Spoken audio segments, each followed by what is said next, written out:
Welcome to the HCS Open Charlotte Qualifier presented by LVT. We are in the grand finals, OpTic Gaming versus FaZe, and with me, I have my duo, Why Not Be Casting. Tony, this has been an incredible time today thus far. 30% of games have gone to a game 5 today. Okay, well, so are you telling me that you think OpTic and FaZe are gonna go to a game 5? I really hope so. I hope we go to a reset. Oh, I hope it just lasts the rest of the night. I don't want to watch the Super Bowl. I think this is so much cooler. So I just hope we have a great matchup here. Well, I mean, OpTic did go to game 5 with SSG, we found out. Yep. And FaZe were able to 3-1 SSG. So by the transitive property, FaZe should be able to send us into a reset. And maybe OpTic get mad, and then we go to a game 5, and then who knows in that game 5. That's how my math works, you know. So FaZe had to reset the bracket to send us to another best of 5 series in order for them to become your champions. Meanwhile, OpTic only having to win 1 series in order to win it here. And we talked about it before. I really think OpTic wanted this matchup against FaZe. They would have been happy to play against SSG, I'm sure, but I feel like they want to go in and say, look, we want to prove that we are the #1 seed, undisputed, going into Charlotte, and nobody's gonna stand in their way. OpTic gotta come firing on all cylinders, because we talked about this in the green room, Tony. FaZe look really good today. This is going to be a best of 5. We're starting off with Strongholds on the streets, and you know I like stats, Tony, so I want to bring up a stat to everybody. On OpTic Gaming, Lucid is #1 in damage per death, which is, I think, a very important statistic. He has 500. But Royal 2, on the other end of things on FaZe, 600 damage per death. I don't even think sometimes I get 600 damage per game. So absolute incredible damage coming out of these guys. Those are the two I definitely want to watch in this first game. Well, ladies and gentlemen, this is your grand finals, and I've said it once, I'll say it again. When you're looking for a fight, you go to the streets of New Mombasa. Take it to the streets, and we're gonna find out if the green wall will reign supreme, or will FaZe Clan be able to phase right through them and take us into another best of 5 series. Rockets in the middle. Don't forget about that Stalker rifle, and of course you got that Bulldog that both of these teams are going to be fighting over. The sandbox run streets. Who's coming out on top? We're gonna find out here. FaZe, I've seen countless times on countless maps, they've got this beginning strat that really works. This time OpTic is ready to quell. They only get 1 down, and they're able to recover off that 1 death. The strafe out of Formal, not enough, as Renegade's able to trade there, but in the hands of APG, is a very important power weapon. He's got the rockets.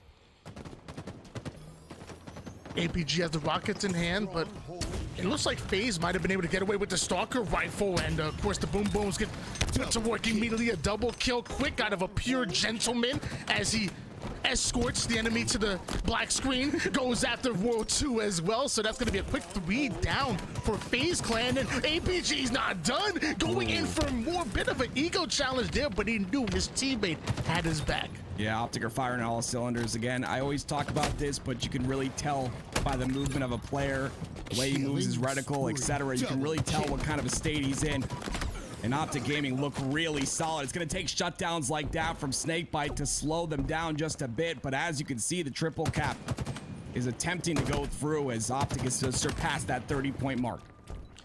Luckily, Frosty was able to take down Trippy before grabbing hold of the Alpha side, but OpTic continue to pressure FaZe. They want Alpha, and they're not going to give it up without a fight. And even if they lose it, they still have a stronghold on Bravo and Charlie. Lucid clearing out the Charlie side as World 2 was trying to get some kind of flank in. The nades trying to clean them up, but the green wall won't be broken that easily. The setup is locked in, and FaZe are struggling to find that perimeter kill. That is exactly what this is. It's a wall. FaZe are stuck constantly spawning on that A side. You see they're pressuring heavy on B, but they're not able to get those initial kills. As you can see, 2 down once again for FaZe. Not really in a position to get B. And the minute he steps into B, Formal's going to come up with the rockets. As you can see right there, he does miss both rockets, which is going to be very unfortunate. And that might mean that FaZe get this cap on B side. Trippy able to get the first kill, but can't find the second, and OpTic get wiped off of the face of Streets. FaZe get their double cap that they were looking for, and now we're putting valuable points on the board. They're actually not done. They're gonna get greedy, and now we have a mat on mat crime. World 2 versus Formal. Formal clears him out with the commando. Love that patient play by Formal, from going from a trip cap to losing Charlie, and you see OpTic already starting to push forward over towards the Bravo side. Well played by OpTic Gaming. It starts with that patience. Yeah, they do get C though. They end up contesting on the C side, so you see they're probably gonna push towards B. That's exactly what they do. It looks like FaZe are doing a great job of just out-rotating OpTic at this moment. But OpTic have that very comfortable lead, and with the spawns on A, they're gonna have to fight out the entire 3 lanes that FaZe are holding. FaZe holding on to the double cap and now have the opportunity to do the same thing that OpTic did to them in order to gain this lead in the first place, and that's have a stronghold on the entire map. Puts the Bulldog to work. He's a snake. Why is he barking? I'm not sure, but he's still putting it to work. Tripping down to 1 shot, able to take him down. Finally, Snakebite hits the black screen, but the damage has been done. FaZe clear out the Bravo side, and Formal has to wait for his teammates to come off his spawn. In 22 seconds, we'll see a rocket launcher. Can OpTic get their hands on him and increase their lead, or maybe get it back, because FaZe are about to steal that lead away? And it all stemmed from that double kill from Snakebite, a double kill he wasn't supposed to get. OpTic set that up perfectly to go for the pinch, but Snakebite with a shotgun in hand really puts it to work. And as you can see, FaZe has finally gotten that lead, and World 2 doing his best to stay alive, and he gets a beautiful kill on the Trippy, which is gonna potentially keep securing C, but they're also going for that triple cap on A. And as 3 go down, you see FaZe start to push forward. Like you said, the triple cap being stolen away before OpTic even know what happens, and Frosty retreats back over towards the Bravo side.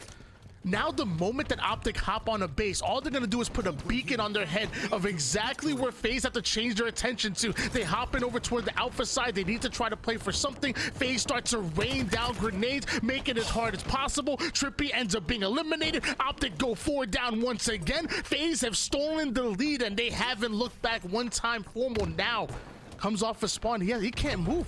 He has to wait for his teammates to spawn up, and that's valuable time being soaked up by the rest of FaZe Clan. Look at all the incredible angles FaZe are holding, and I talked about those spike grenades. I talked about how important they are. They were able to clear out that base on A, stop the cap from happening, and we're looking at a 183-80 lead from FaZe, and it all stemmed off that double kill that Snakebite was able to put through. Another 3 down for OpTic Gaming. FaZe continue to win the Slays battle. World 2 continues to shred the green wall. It's the red wrecking ball going right through them. You told me that FaZe came out of the elimination bracket. You told me that FaZe came out of the losers bracket. I don't believe you, Tim, because the way FaZe are playing, they're playing like straight winners right now, and they're ready for the reset. They're pushing these staggered spawns so very well, and they're able to isolate so many players, but it's players like Lucid right there, getting the double kill in a situation where he shouldn't have. And now because of that, he's awarded this B side and potentially some points on the board for OpTic Gaming. This is all but over. Formal and Trippy getting back-to-back kills. APG already working onto the Alpha side, but the former MVP and Frosty able to take down APG before that Alpha gets stolen, and Lucid, the current MVP, has to come in with the double kill, pick up the pieces. It's the battle between Lucid and Frosty so far this game. I think whoever wins that battle might just win the game. Yeah, this is definitely far from over. I mean, OpTic is really now starting to get control here with 11 points needed for FaZe. It's those kills that are so important. Of course, the sandbox as well. In the hands of World 2, he's got the Stalker and the Bulldog to work with. OpTic are starting to scrape away at this ginormous lead that FaZe have mounted, but it's gonna take some perfect halo to make sure FaZe can't get these 11 points. Formal and Trippy try to push up, but they didn't get their timing exactly right, and because of that, both players end up going down. Lucid now being left by himself. Despite having the Bulldog, it wasn't enough to keep Lucid alive, and APG falls as well. With this, FaZe are pushing right over towards Bravo. OpTic have to desperate to try to get them out of it, and somehow FaZe are ready, but somehow Formal gets himself a double kill. Trippy goes for the low detonation, goes for the 1v1 piv, throws a desperate grenade, tries to Marty Dom him to death. The rest of OpTic are just flooding over towards this Bravo side. They need to slide in. It's not gonna happen here. Just 2 more seconds and that's it. FaZe take game 1. We've got a little bit of deja vu going on. FaZe taking game number 1 and not just taking it, literally stealing it away in convincing fashion. But we've got to talk about this a little bit. OpTic were waiting in the grand finals for a little bit of time there while FaZe kind of warmed up and stayed hot throughout that losers bracket in the losers finals. So maybe we're talking about a little bit of a warm-up situation here. Maybe having to get back into the groove. No matter how much matchmaking you play, it's nothing like a tournament. So maybe game 2 is where they come back and look at this. They're getting right into it. Aquarius Slayer is going to be our game number 2. OpTic Gaming now on the ropes here. FaZe Clan, they love having that momentum on their side and going to this Aquarius Slayer. You know they're feeling good. It's one of their bread and butter. And as of right now, they're looking like butter. They're on a roll. From the losers bracket finals here to the grand finals, they haven't dropped a step yet. And FaZe are looking to go in for the bracket reset. Can OpTic slow them down here? That's what I want to find out, Tim. And that's a good point, Tony, about the bracket reset, right? When you're OpTic, you're in the back of your head, no matter how far you try to push that to the back of your head, you always understand that this can go to a bracket reset and you do have another chance if you lose this series. I'm not saying that they're not trying their hardest. I'm saying that that's in the back of their head. They have that to fall back on. Basically a get out of jail free card if you're playing Monopoly. So we'll see if they're going to try and close this series out here. But it's going to have to start with this game number 2 on Aquarius Slayer. And again, a map that I think FaZe is actually really strong on. The playstyle really suits them with such a small map like Aquarius. You see APG, OpTic started to control the power weapons at the very beginning of that game, Tony, but FaZe really took control towards the end, and I think that was the turning point. I feel like throughout Orlando and Worlds, which obviously OpTic were back-to-back LAN champions, I feel like OpTic tend to bully teams. And the reason why I said that is because I feel like there were very few teams that came in with the coordination and the teamwork that OpTic had. And on top of that, also had the firepower. You know, some teams have the coordination, some teams have, you know, the teamwork, but they didn't have that firepower to go blow to blow with them. Before, only SSG were the only team that I thought that were able to go toe-to-toe in both departments. But now a new challenger has appeared. Right. FaZe Clan are playing as well as OpTic. Damn it, FaZe Clan are playing better. And I'm loving every single moment. I didn't want OpTic to just sweep season 2. I wanted somebody to challenge them and make it hard on them. And we might have just found it. FaZe Clan, I sold my stock. I ain't gonna lie to you. I might have to invest back in again. Let me tell you, man, that stock might be going up. I'm just saying. They didn't have a Frosty last year. They didn't have a Roar 2. They didn't have a Snake Bite. So I might have to read $ FZE, whatever it is. I don't know. Here we go. Game number 2 in the grand finals. FaZe are up 1-0, all ready to start this series off. OpTic Gaming gonna need to answer back, and it's gonna have to be right now. You don't want to go down 2-0 in a series. It's simple math, right? We'll see if OpTic can come together here. We've seen, you know, I haven't seen the best performance. We know what they're capable of. Every single member on the OpTic roster is capable of just taking over a game. We haven't seen that yet. Let's find out if we can see that on Aquarius Slayer. Camouflage in the middle. Both teams having access to that thrust, and obviously the heat wave plays a very important role on this map, but for me it's all about those BRs, all about those pure 1v1 gunfights in between where the active camouflage comes up. Can OpTic Gaming win those pivotal battles between those camouflages and steal these camouflages? In the wise words of Farouk, let's lock it up. Tony, you just gave me chills, taking me back. The camo in the hands of Trippy though. Frosty with a little bit of an overextension on that first play, right? He goes past P2, and because of that, Trippy's able to get this camo, but the value is not there. I always talk about the value of the camo because you can get so much out of it, but sometimes you can just blunder it, and that was the case with that camo on Trippy. And I seen Lucid and Formal trying to work a little bit of a bait and switch together. They got to get on the same side of the map here. Lucid finding a couple players right off the rip. The grenades from Dynamos to Frags gonna deal with Lucid before doing any damage back over to Renegade. And now World 2 getting a little sneaky with it. Oh, we have some teammate with us, so now Renegade comes in with the bait and switch. That's going to be a double kill seemingly coming out of nowhere. OpTic Gaming already find himself 3 down. Renegade with the heat wave. APG smart, high IQ to retreat back to his spawning players, but now he just gave up that 50% control of the map. FaZe are pushing up here. And that's where staggered spawns are kind of tough, right? You had a player that was, you know, on the a couple players from FaZe that were on the fridge side, a couple players that were back towards that utility, and they pinched the OpTic players that were inside that base.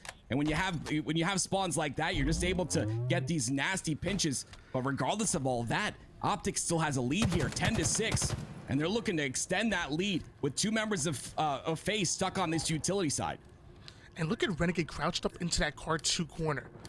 I wonder if he's gonna stay there until OpTic try to make a move over towards the car 3. Is he just buying time? He knows that camouflage is coming up, so he knows OpTic want to try to get in position. They should be trying to push over toward the car side, but Formal's just as patient as Renegade. Renegade luckily having the heat wave to cover his back, but what happened to the camouflage? Did OpTic get away with it? Trippy somehow gets away with the camouflage, but FaZe are trying to sniff him out.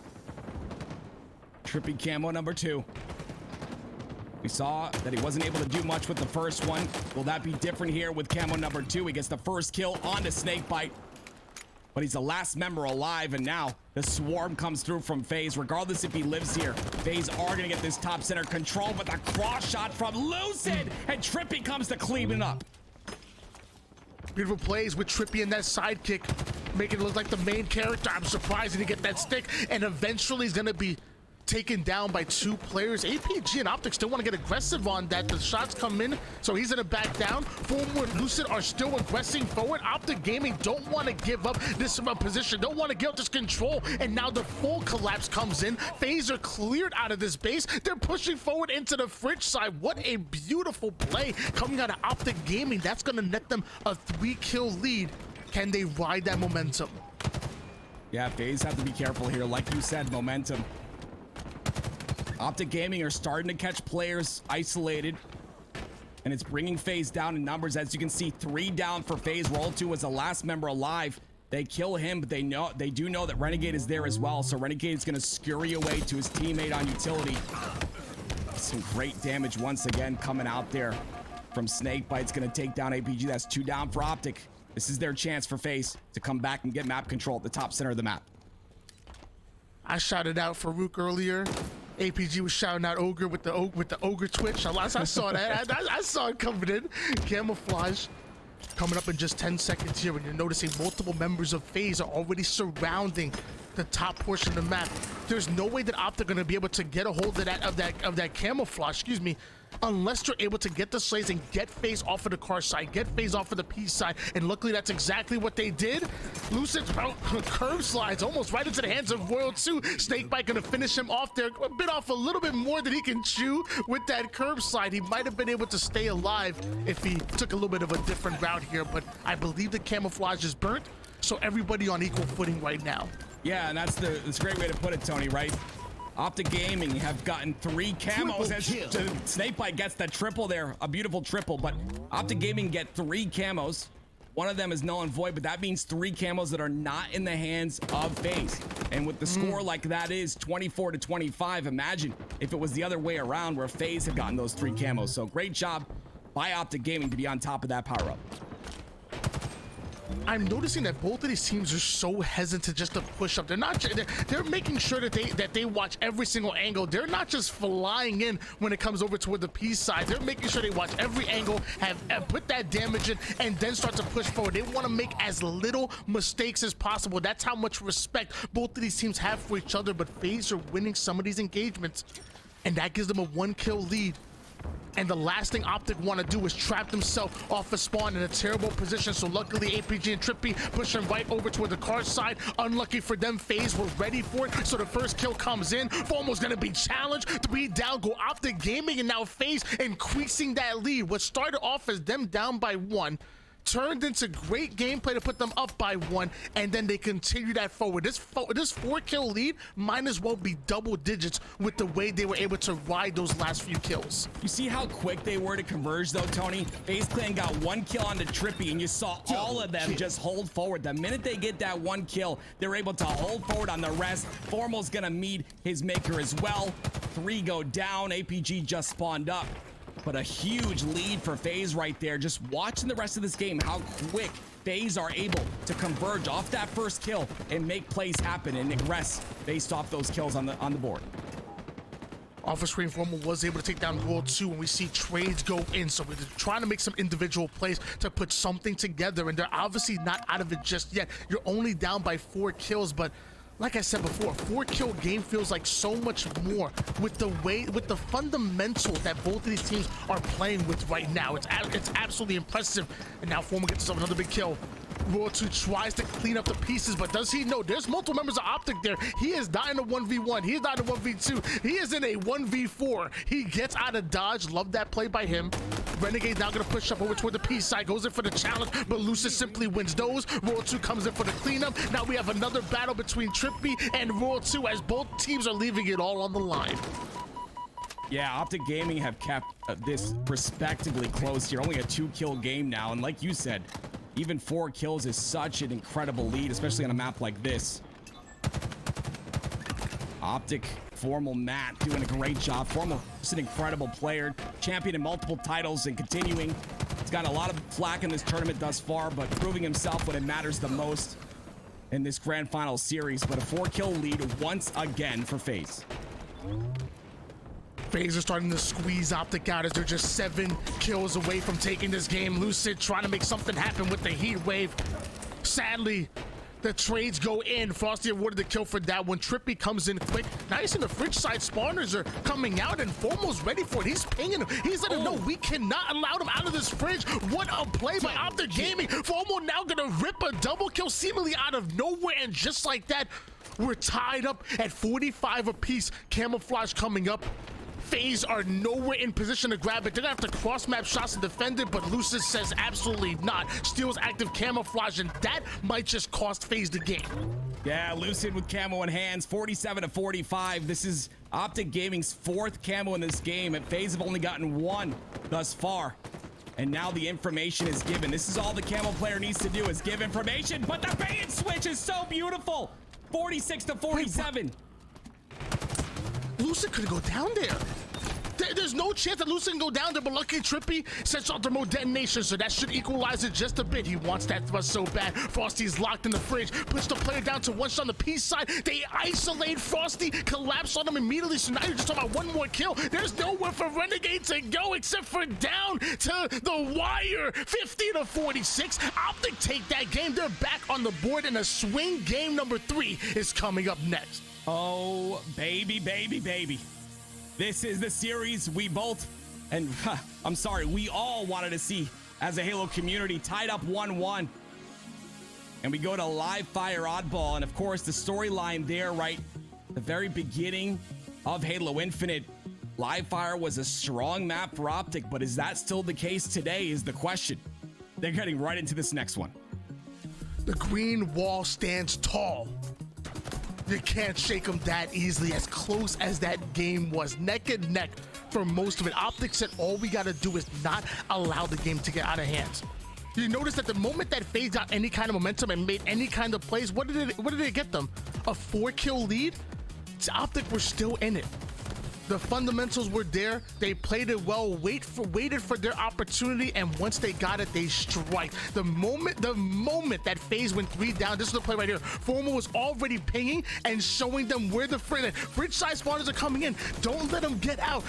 I can already tell you what was happening in those comms. They collapsed on it perfect, got himself a nasty double kill, and they kept it going from there. So well played by OpTic, and I guess that's the reason why they're the back-to-back LAN champions. I guess they're kind of good. I guess you're right. I guess they're kind of good. You know, Formal's known to be that, essentially that UAV, right? The communication's so good on him, but being able to communicate like that and still play the way he does, just amazes me. The peak shot there for the end, but here we go. Game number 3, I'm sorry. OpTic Gaming versus FaZe in the grand finals. It's live fire Oddball. And just to remind you guys at home, it's FaZe that still have to win back-to-back series in order to become your champions. OpTic are the ones coming out of the winner's bracket. So even in a tied-up series, beautiful play by Luce, oh my God. But even in a tied-up series, OpTic still have the advantage here. If there's one player on this FaZe roster that you want to see really step up, that you think the game is going to go where they go, who is it? I've got to say OpTic. But I've also got to point out that play, Tony. Okay, Renegade peeking on Lucid. Lucid, that's strafe, right? You think they're gonna strafe towards cover, but Lucid with the confidence. I wonder what that's gonna do to Renegade's mental. That play is huge. And a lead though for FaZe. So ball time going in favor of them. They've already approached that 40-second mark. Lucid absolutely crushing it so far, but it's FaZe the ones that go on a 44-0 run. Sniper rifle in the hands of APG, but looks like he's not gonna go anywhere. Finally, OpTic find himself 3 down. FaZe should continue that ball time, but okay, looks like a bit of a technical difficulty right there. So, oh man. FaZe were looking good. What was that? I want to say it was a 44-0 run, and then they even had OpTic 3 down right there, so they should have got even more ball time on top of that. FaZe coming out hot in that round number 1 of Oddball. So I know you point out that Lucid play. I was gonna say you want to see it again. Here's the replay. He doesn't hide towards cover. He comes out and wide peek. He peeks there, waits for the shot. Wide peeks here, out of cover.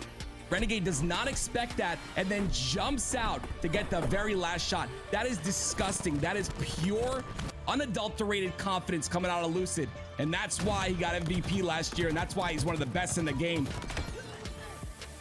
That is nasty. All right, let me say that one more time. Look at oh my gosh. Jeez. The confidence that you have once you get that body shot, like I feel like whenever I get that body shot with the sniper rifle, I automatic head. Like I have so much confidence. Switch out to the BR. Should be an easy finish kill, but I guess nothing's easy when you're dealing with Lucid and OpTic Gaming. This game number 3 going to be so important. We're going to wait on the admins to kind of feed us a little bit of information here, but I can only imagine some way, somehow, FaZe had that advantage. Yeah. It was 44. There's no way we're getting any kind of full reset, and it should be an advantage, at least in 1 round, going to FaZe. Yeah, potentially playing the differential, but yeah, again, we've got to, this FaZe roster, even with that play, we highlight that play from Lucid, they were able to scrap up that ball time, and a lot of teams kind of play that scrappy role, right, where they're kind of able to just rotate so cleanly. And like you said before, right, FaZe was on the way with 3 dead from OpTic, on the way to get that A spawn and that A hold with the ball. So very unfortunate for them. But again, it takes that mental, right? They've got to kind of reset here. It happens. We've been through this before. Let's move on and continue to play our best Halo. We'll get back into this in a minute. What do you think of OpTic's performance? Waiting that grand final so very long, Tony. You think they're performing up to snuff? I mean, they definitely looked good at that game number 2. But I mean, if I had to say, like, rate them out of 10, I feel like they played at a 9.2. Like 10 being world champs. 10 being best. I feel like they played at a 9.2. Yep. And FaZe played at a 9. Like it was honestly neck and neck. Like I feel like they got that win, but it was so neck and neck right there in that game number 2. And we're talking about 1 or 2 things go FaZe's way. Right. And this is 2. Oh, and now this is an elimination game number 3 instead of a swing game number 3. And then even when FaZe came out so dominant, like Lucid got that crazy play. Like you pointed out, you broke it down eloquently. Lucid got that crazy play, like that should be momentum. That should get loud in the chat. They need to play through that, and you still find yourself down 44 points. Yeah, not putting a single point on the board. So I don't want to take anything away from OpTic in that way, but FaZe are right then, right there with them. I agree. When OpTic wins, and FaZe are dominant when they win. So who knows? It's going to come down to who plays their best. Again, I talked about this before, having the levels. Each player has levels to them. They flip a switch and you get into that flow state. Flow state's my favorite thing, right? It's that state. For those of you guys that don't know, I'm sure most of you do know, but flow state is that state that you're in that everything kind of just disappears, right? And you're in that zone where you're essentially feeling unstoppable, and that's when you really see some players really shine, especially in these moments where their backs up against the wall. FaZe, they have their backs up against the wall. They've got to win, like you said, 2 best-of-5 series here, and OpTic sitting comfortably on this 1-1 score right now for this grand finals. We'll see if they can close out this game number 2, or if FaZe can answer back. So I believe in this case, FaZe are going to need 55 points to win 1 round. 56, and then obviously, yep. 56 points to win 1 round, and then had to go to 400 to win a 2nd round. So FaZe still having an advantage. Luckily for OpTic, my gosh, their bread and butter is coordination and teamwork.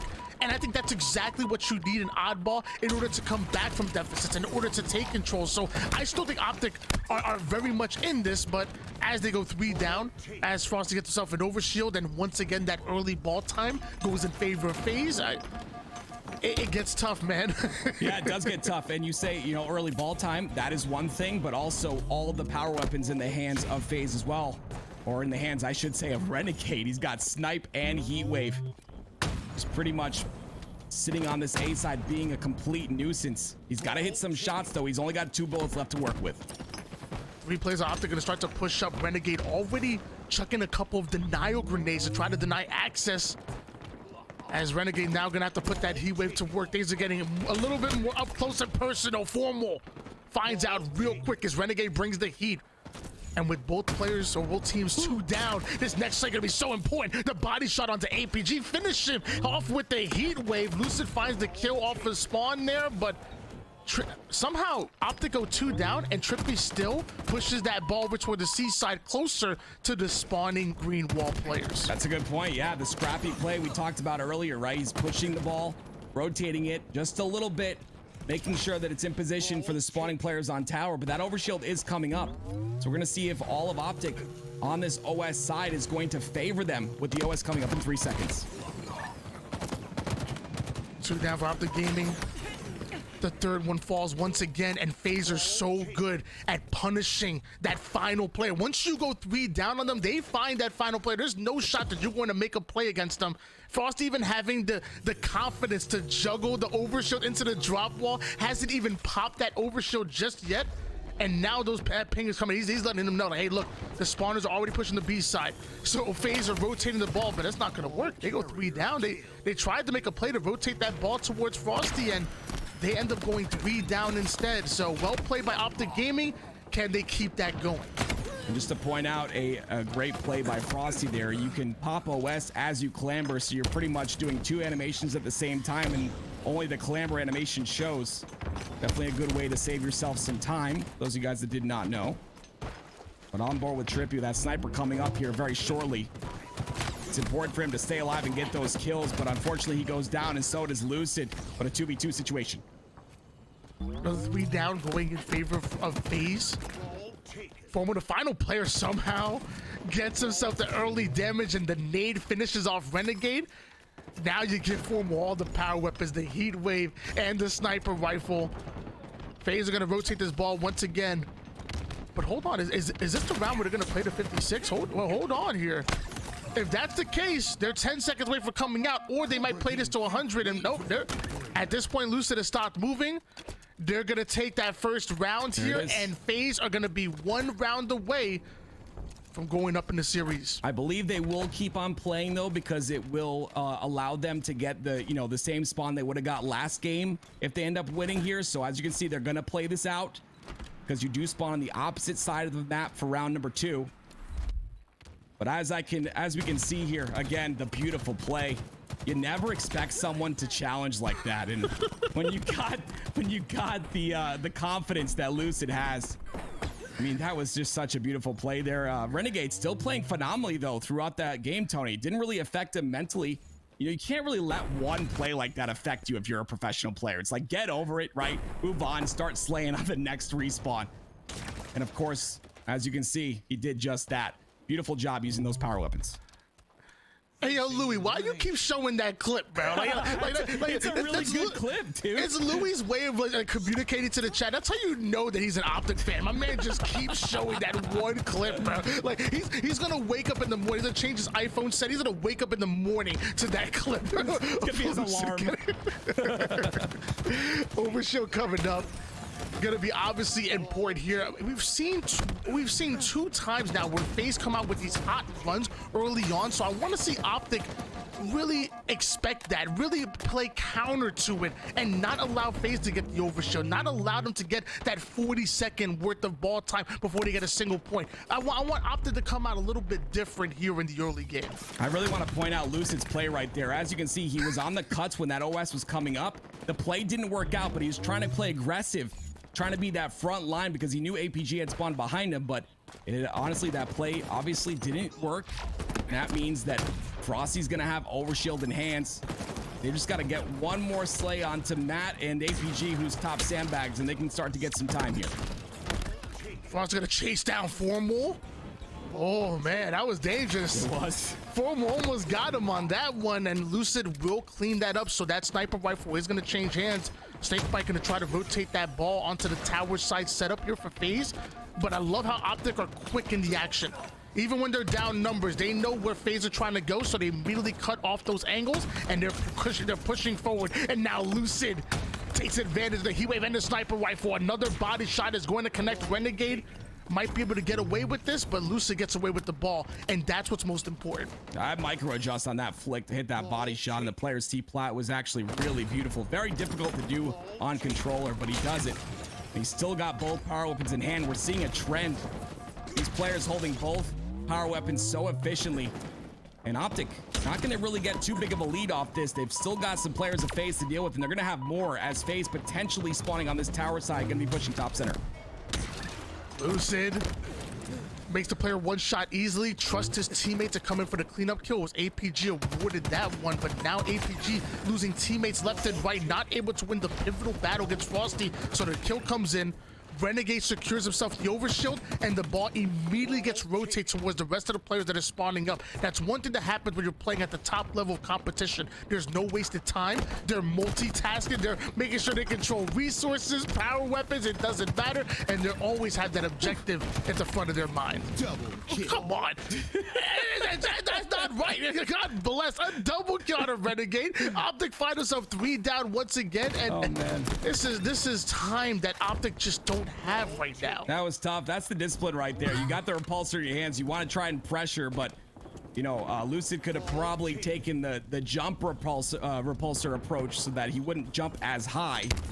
Unfortunately, he does go down, but regardless, that's why I'm not a pro. And a Formal is, and he gets a nice headshot, but loses the snipe. 29-21. FaZe have a little bit of a lead here, but as you can see, very scrappy play going through. Each team doesn't have numbers. They're playing aggressive, not really waiting for their team to spawn.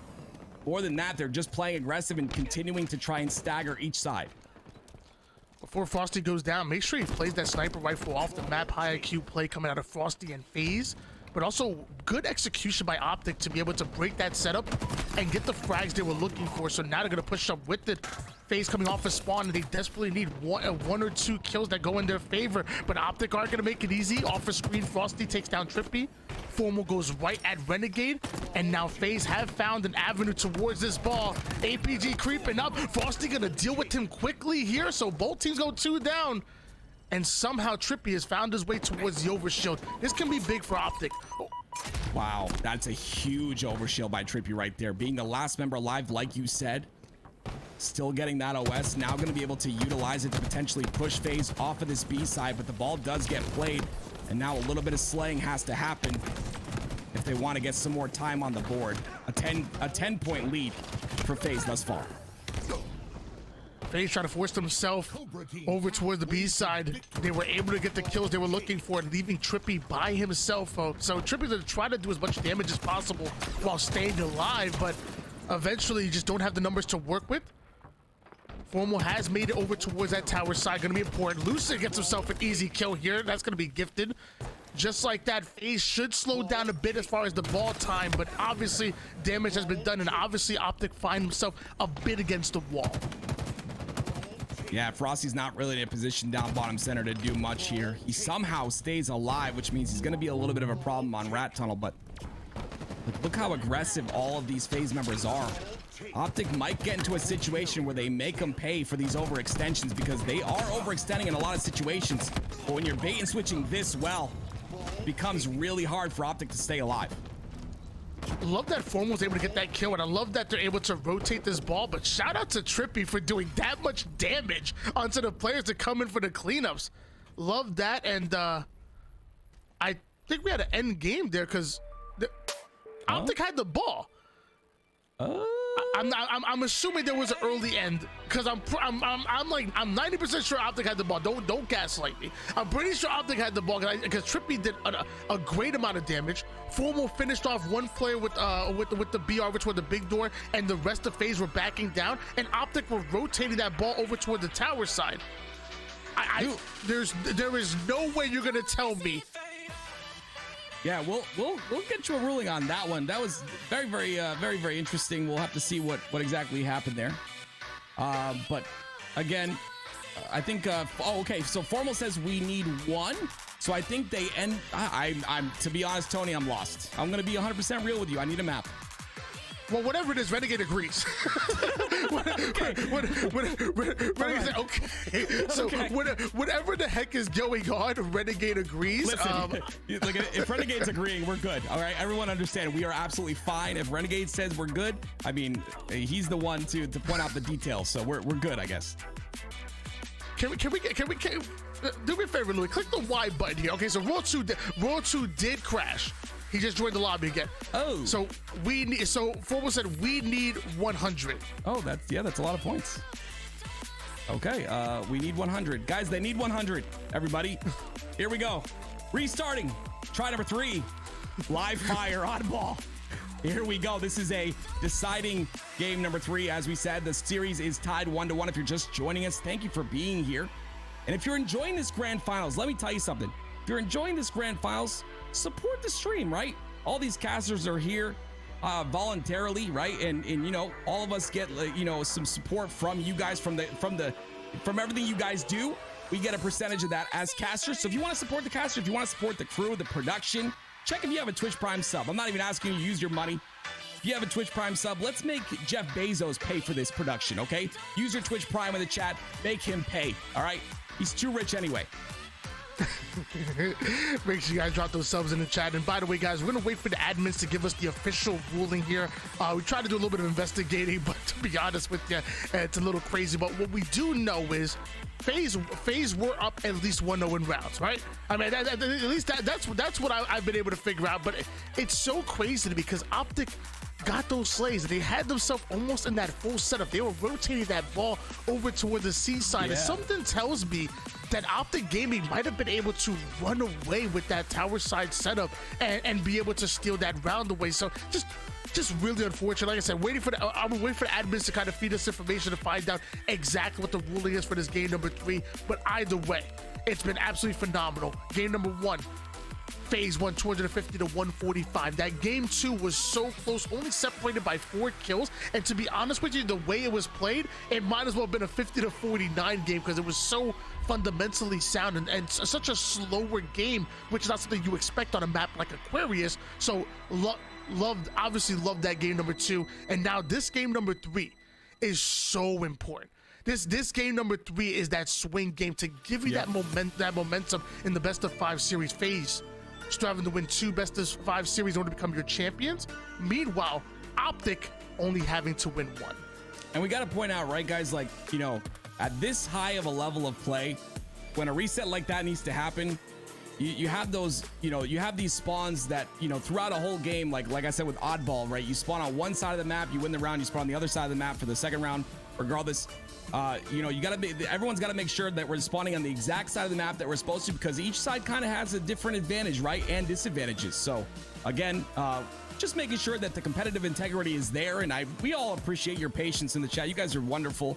I don't have chat open, but I would assume that people did support. And if you did, thank you. We really appreciate that. LBT appreciates that. And you know, you guys are the lifeblood of this community. So thank you for what you do. But let's have an incredible series. like Tony had said, this is a big win here for FaZe because they've still got to win another best of 5 series. Series is tied 1-1. This is game number 3, live fire oddball. And I believe OpTic did say, or Formal did say, that OpTic need 100 points to win this one, which, I mean, that's the cap anyway, but we'll see what happens. Game number 3, swing 1 at that. Sniper rifle, heat wave gonna be so important, but man, you gotta get your hands on the power up as well. You talked about each and every one of these individual sides being important. What side would you say you prefer as a player? You're a high Onyx player yourself. What side do you prefer when going into oddball live fire? I definitely prefer C side, just due to the fact that you have the tower that's really able to see every single push that comes through, right? You're not blind to any side, and then you've got full control of C plat, which allows you to get that overshield when it comes up, which it is up right now. So these next couple kills are very important. And again, this is the problem, right? OpTic are going down very early. With that OS coming up, the timing of them dying here is not good. But unfortunately, Frosty did not act quick enough. The spawns are already out on A, and so this OS is going to be contested once again. I want to apologize ahead of time, guys. Still waiting for the admins to sort everything out here to try to find out exactly what's going to be the official ruling here.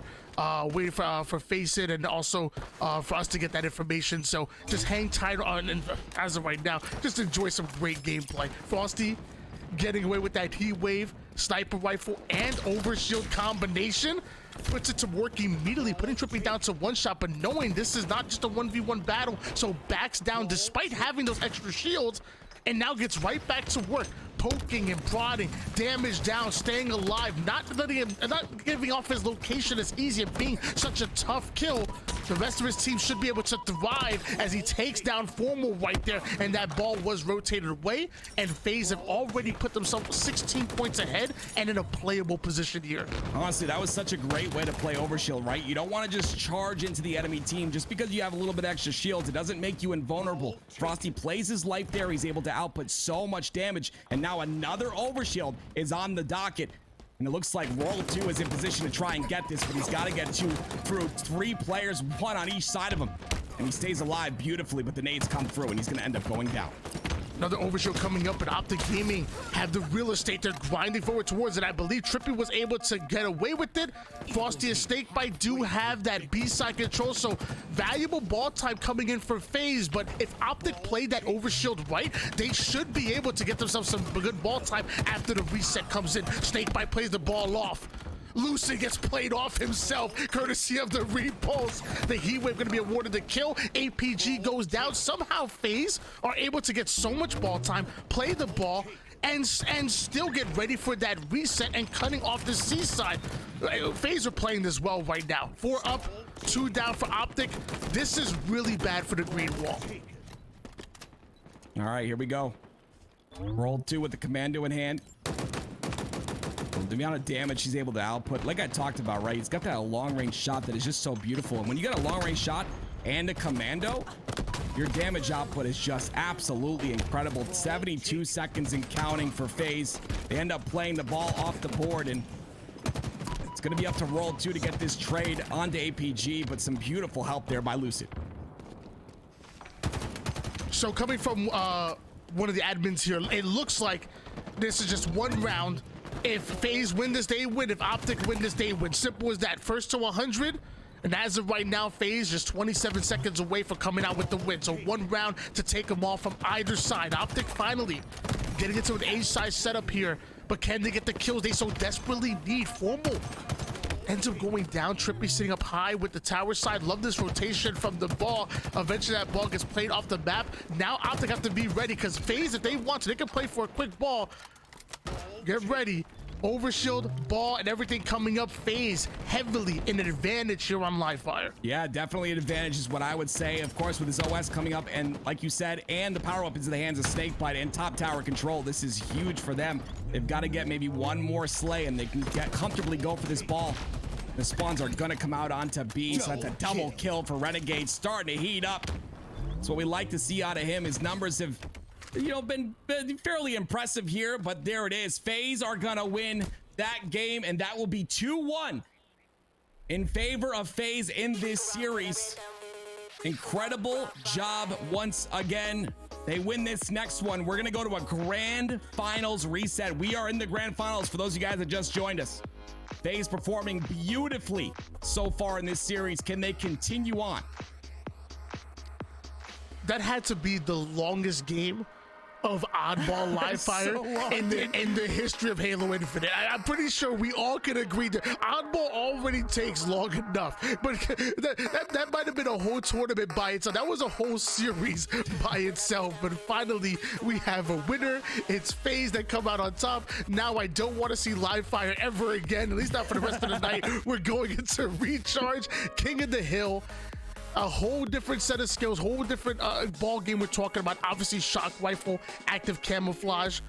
The pro players have elected to GA the Mangler, to GA the sword as well. So we're not going to see those come into play, but there's plenty of other equipment like the repulsor and the grapple as well. Recharge, I know that's one of your favorite maps. I know you love sitting over toward the tower side or the glass side and just rain down shots and hold angles. Who do you think you are, World 2? I mean, there's a reason the man picked up mouse and keyboard, and after 5 days, he was 1,000 times better than me when I got over 3,000 hours on MK Halo. So, yeah, I mean, the kid's good, all right? He knows his stuff. We'll see if he's able to put in that damage across the map here. One of the big things is this hill number 1. Of course, you have the camo to contest for, but once you get those slays, going for that C plat control is going to be the most important, right, Tony? And then after that, you rotate over towards long. And these hills are hard to break, the long hill, and you even mentioned that A hill as well, being very difficult to break for these squads. So initial control of those hills will be huge. Yeah, not every hill was created equal. Like that middle hill, that's where teams like that are scrappy are gonna really have the advantage. It's all about scrapping time and just getting out, and it's so hard to lock down the entire map. Where, like you said, over in the long haul side, over to A side, you're so isolated that once you get that setup coming in, it's so hard to get that first initial kill or that second kill in order for you to get your setup broken. So that long haul and that A side, that's where games are truly won. And I would even say, even when it moves over toward the blue pipes, because controlling C, even though it might be a tad bit harder than controlling the A or the long haul side, if you play it just right, which obviously both of these teams are going to do so, that can be a tough one as well. So really excited to see Recharge King of the Hill. One of my favorite sneaky strats. Yeah, I'm gonna help you out at home real quick. So when that hill is over towards the whirlpool side, you grab the disruptor and you go control. It's a weird place to be to hold down when that hill's over toward the whirlpool, but you have a direct angle to the stronghold, to the King of the Hill pad. Yeah. And as the enemy team's in there, you just shoot the pad. And you just start doing that. There's no shot that the enemy team can ever get it. And the amount of damage that you do allows the rest of your team to push up and eventually take over the A spawns. And it's absolutely crazy. It's the most toxic strategy. And then even better, if you have a second player, grab the second disruptor, then go towards the glass side, it's over. And that's it. It's absolutely hilarious. I hate players like you. That's why I'm always getting dot damage in that hill. Goodness me. Here we go, though. It's game number 4. OpTic Gaming down 1-2 against FaZe. FaZe had the lead here. And they also have a little bit of an advantage on that A side, but Lucid going to take care of that with camo and shock. This is a dangerous combo to be in the hands of this man. And like you mentioned before, FaZe still having the opportunity to reset the bracket. With them coming out of the losers bracket, they can't win the tournament in this best-of-5 series. All they can do is win this series and have to do it once again. Back-to-back series was necessary. Meanwhile, OpTic Gaming pulled off a little mini reverse sweep, put 2 games in a row. That's it. They're your champions today, and we're moving on to tomorrow here. So really excited to see what happens here. OpTic Gaming, we have so much progression on this middle hill. The scrappy time in favor of them. Have all 4 players up. Frosty the first one to go down. Renegade gonna follow him as well. And Lucid already working on getting these slays while his teammates are coming off a spawn and getting into a more favorable position. Yeah, I mean, this is a bit scary here when Lucid going on a killing spree this early. Hasn't died yet. This is the player that we've been looking to see all series long, and he's finally waking up here in this beautiful game number 4. He does not want to go to a reset. He wants to end it in this series alone. But unfortunately, 2 go down for OpTic Gaming, so this is FaZe Clan's chance to get some points on the board. Renegade finds himself within the hill, but off the screen, Lucid Gets himself a critical kill onto Roll 2. Renegade showing us all how to put that shock rifle to work. Trying to bounce back some grenades or any early damage. Finally, Renegade goes down. Formal deals with the second. That's going to be a double kill for him. World 2 coming out with the quickness. And after all that happens, FaZe find himself 3 down. APG continues to try to push forward because they know they want to get ready for the seaside for the long haul hill. So I'm not mad at that play. They might have been able to win it if he stayed in the hill, but they still didn't have the favorable spawns or the favorable positioning going into the next hill, right? Right. I mean, what's interesting is Frosty did get off a glass and he dies for that, but FaZe do have control and Renegade took that glass spot. So full control for FaZe. It's going to be tough to break, but those initial 2 kills is all OpTic Gaming need, and all Trippy needs is a shock rifle and some BR shots and a little bit of help from his friends, and that's going to be 2 dead for FaZe. Make that 3. OpTic have solidified control of the long haul. This might be hill number 2 for them. OpTic have always been a strong king of the hill team, and they're showing it right here, right now, as they've already taken that bottom mid first hill. Lots of progression onto the second one. FaZe end up breaking the setup, which could be huge for them. APG trying to catch an angle here as Frosty's still doing work onto the A side. He's gonna go down. Hopefully gets a favorable spawn as FaZe have taken control of the long haul. OpTic beginning to surround them here. Yeah, generally you see people break this hill on the A side, going towards through pipes all the way over to Attic and Gold, but in this case, OpTic decided to push on the C side, but for that, they go 3 down. FaZe have control once again, and it's up to Trippy to put damage in here, but stay alive at the same time. It's a difficult task. Multiple members of FaZe find himself within the zone. Frosty trying to put work in with the shock rifle, but now both players are one shot forced to back down. Eventually, one goes down, the other one able to stay alive. That's Renegade, and World 2 comes right back in with the bait and switch. Deals with APG, gets himself a triple kill. Now gonna try to deal with Lucid, almost gets himself an overkill. Does the damage enough for his teammates to finish off that kill. And just like that, FaZe have now stolen that hill number 2. We are tied up. OpTic already set up. That was almost so disgusting. I would have squealed like a girl. Absolutely insane. Renegade now with a shock rifle. The shock rifle is the name of the game on this map. It's so incredibly strong with so much ammo on it. There's so much damage you can do if you're just half decent with the gun. We'll see what Renegade's able to do here as FaZe tied up 1-1 and full control of this Whirlpool side and of A. They're going to converge on a Renegade now. He's got to be careful. If there's so much you can do when you're half decent with the gun, what can Lucid and Renegade do with the gun? They're absolutely amazing with the gun. APG and OpTic Gaming find themselves over toward the zone, but look, multiple angles coming in from FaZe. There's someone coming over from the Mangler side, somebody coming on the top A side, even in Whirlpool. With that many angles, all it takes is a collapse in timing, and just like that, FaZe break the setup that OpTic Gaming had. Now FaZe gonna try to move into their own setup, make it as hard as possible for OpTic to catch an angle. Lucid again winning an incredibly huge 1v1 that he shouldn't have won. Because of that, he stays alive, but Renegade able to get revenge there. All the while, FaZe gonna close out this second hill. So you see Formal starting to move over to this blue pipe side, but Snakebite already in position to get control of this side of the map. This is crazy because I feel like OpTic are the ones who should be up 2-1. If not 3, like, I feel like that long haul hill should have been theirs. FaZe absolutely committed a robbery, stealing away that second hill. And despite the fact that OpTic had that early setup, FaZe still break it and control the A side of the map as well. They must be feeling good going into this 4th hill. Frosty raining down grenades, able to deal with Formal quickly. Right back in the action, right out of it. Crosses paths with Lucid. Now gonna go in for the challenge, almost able to deal with him despite the fact that Frosty was one shot, and now the camouflage is coming up. Can Lucid get his hands on it? That could be critical for OpTic to come back. He's at least gonna burn it, which is huge, but he gets a sticky onto Snakebite's head. So a great trade, 3 down for FaZe. It's World 2's job to put as much damage as he needs to. He was gonna die in that situation anyway, right? So getting that trade is all that he needed to do. And his job is done now. On board with Formal and his spot here on the top bat ledge. Shock rifle in the hands of Formal. He and APG both find themselves over toward the gold side of the map. Meanwhile, multiple members of FaZe are pushing through the Charlie side. Formal tries to line up the shot onto World 2, but World 2 is dealing with multiple players here. Formal with the shock rifle, APG with the Plaza pistol. Formal now gonna push up and try to get the early break here off a screen. APG finally able to deal with World 2 and back-to-back kills go towards OpTic Gaming. Formal able to deal with the third player, so now OpTic able to get into their setup with just one player to deal with. Hopefully Frosty goes down, but now without a fight, he takes down Trippy. They're checking every corner. They're like, where did he go? There he is. He comes on out. Formal's gonna hit that shot. He's gonna hit that double as well. Is World 2 gonna peek his head? Yes, but he plays his life beautifully. Not beautiful enough though. Formal with 3 kills, 3 dead for FaZe. Snakebite, last player alive. And a hill for OpTic Gaming as well. We're tied at 2-2.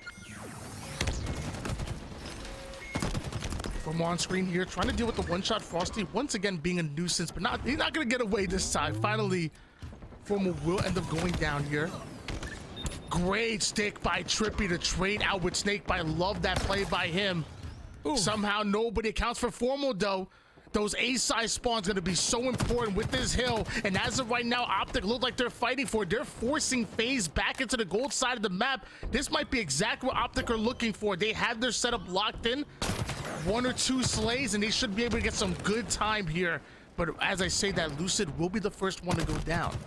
You know what, World 2, I've noticed in the past couple plays, World 2's been that player to kind of push aggressively and make sure that there's no flank player pushing through. Lucid had a great position there, was going to be able to push through and put damage into anyone crossing.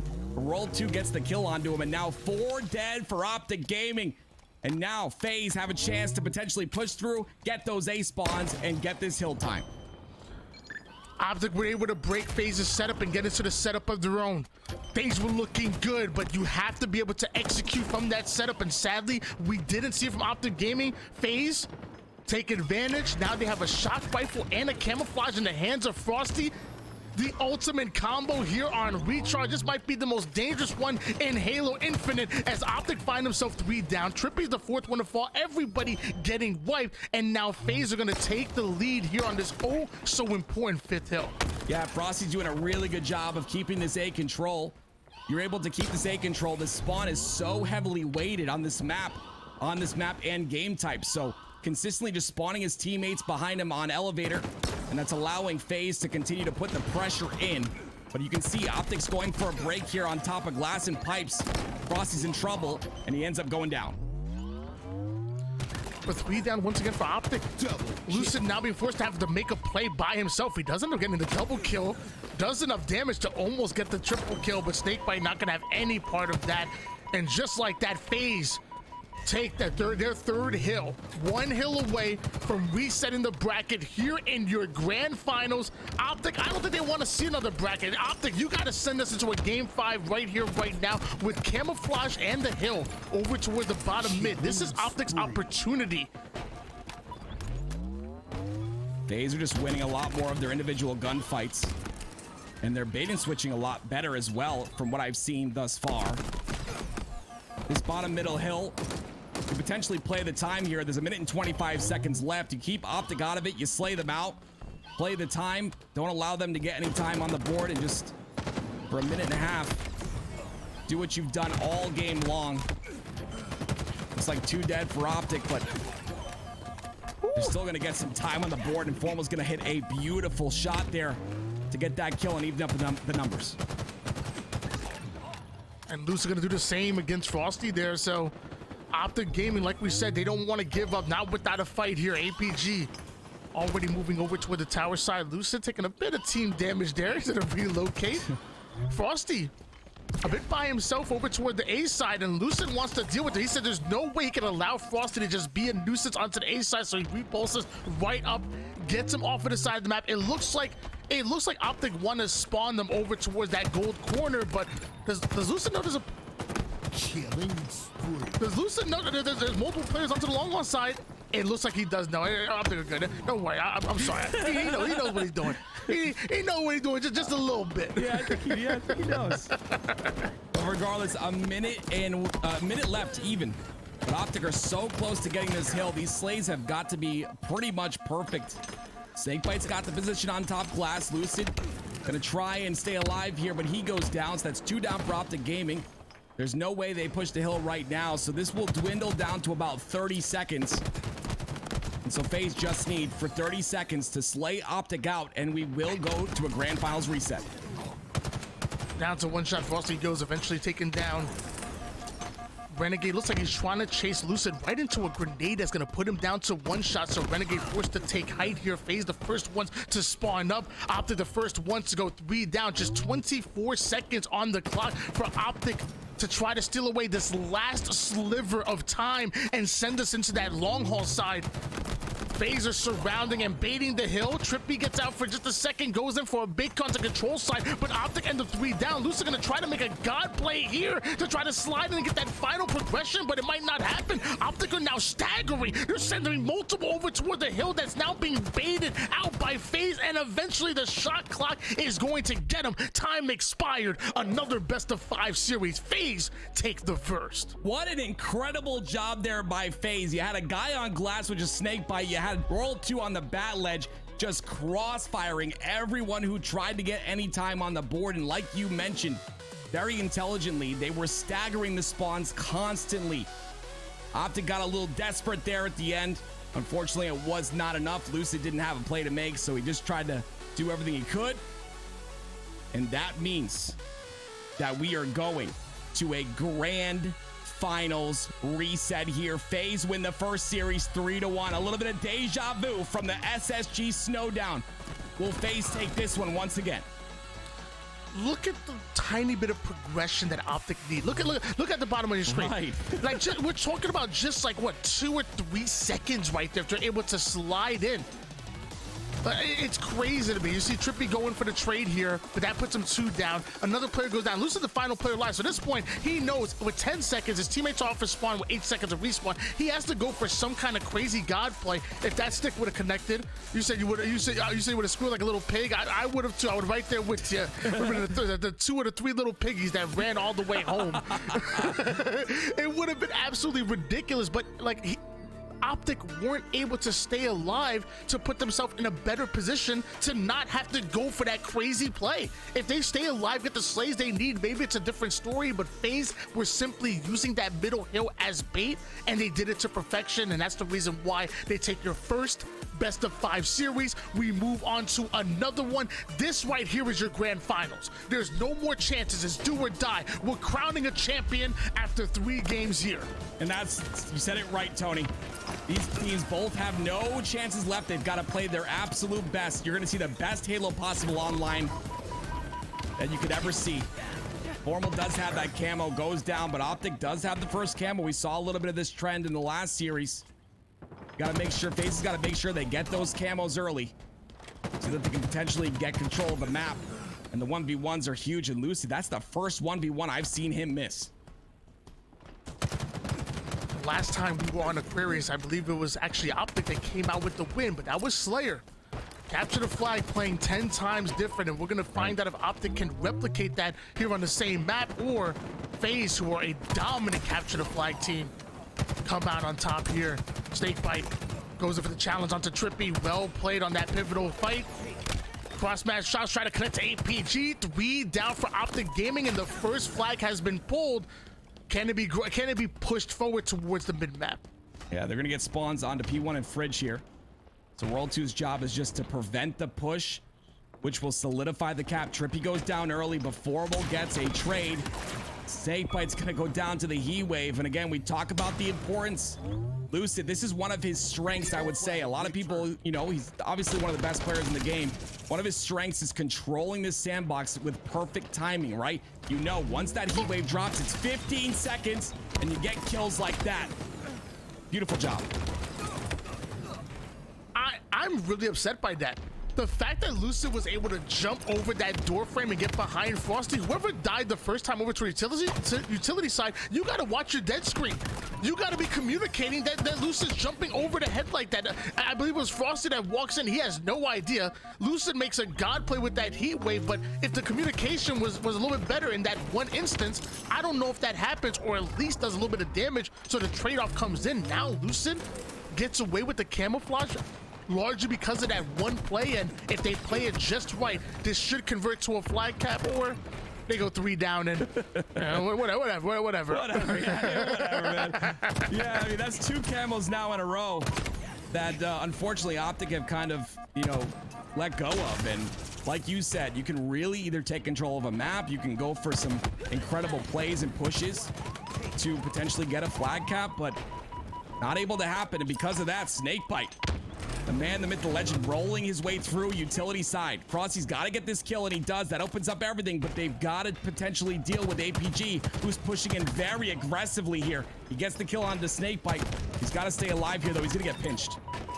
Oh, he's gonna get pinched, but the cavalry has come in for OpTic Gaming. APG making a play not only to stop the flag, gets himself the double kill, and the rest of OpTic are able to clear out FaZe right there. So this flag might end up being pulled as APG continues to be a nuisance in the FaZe base. Now that flag being thrown as far as possible over toward the P side.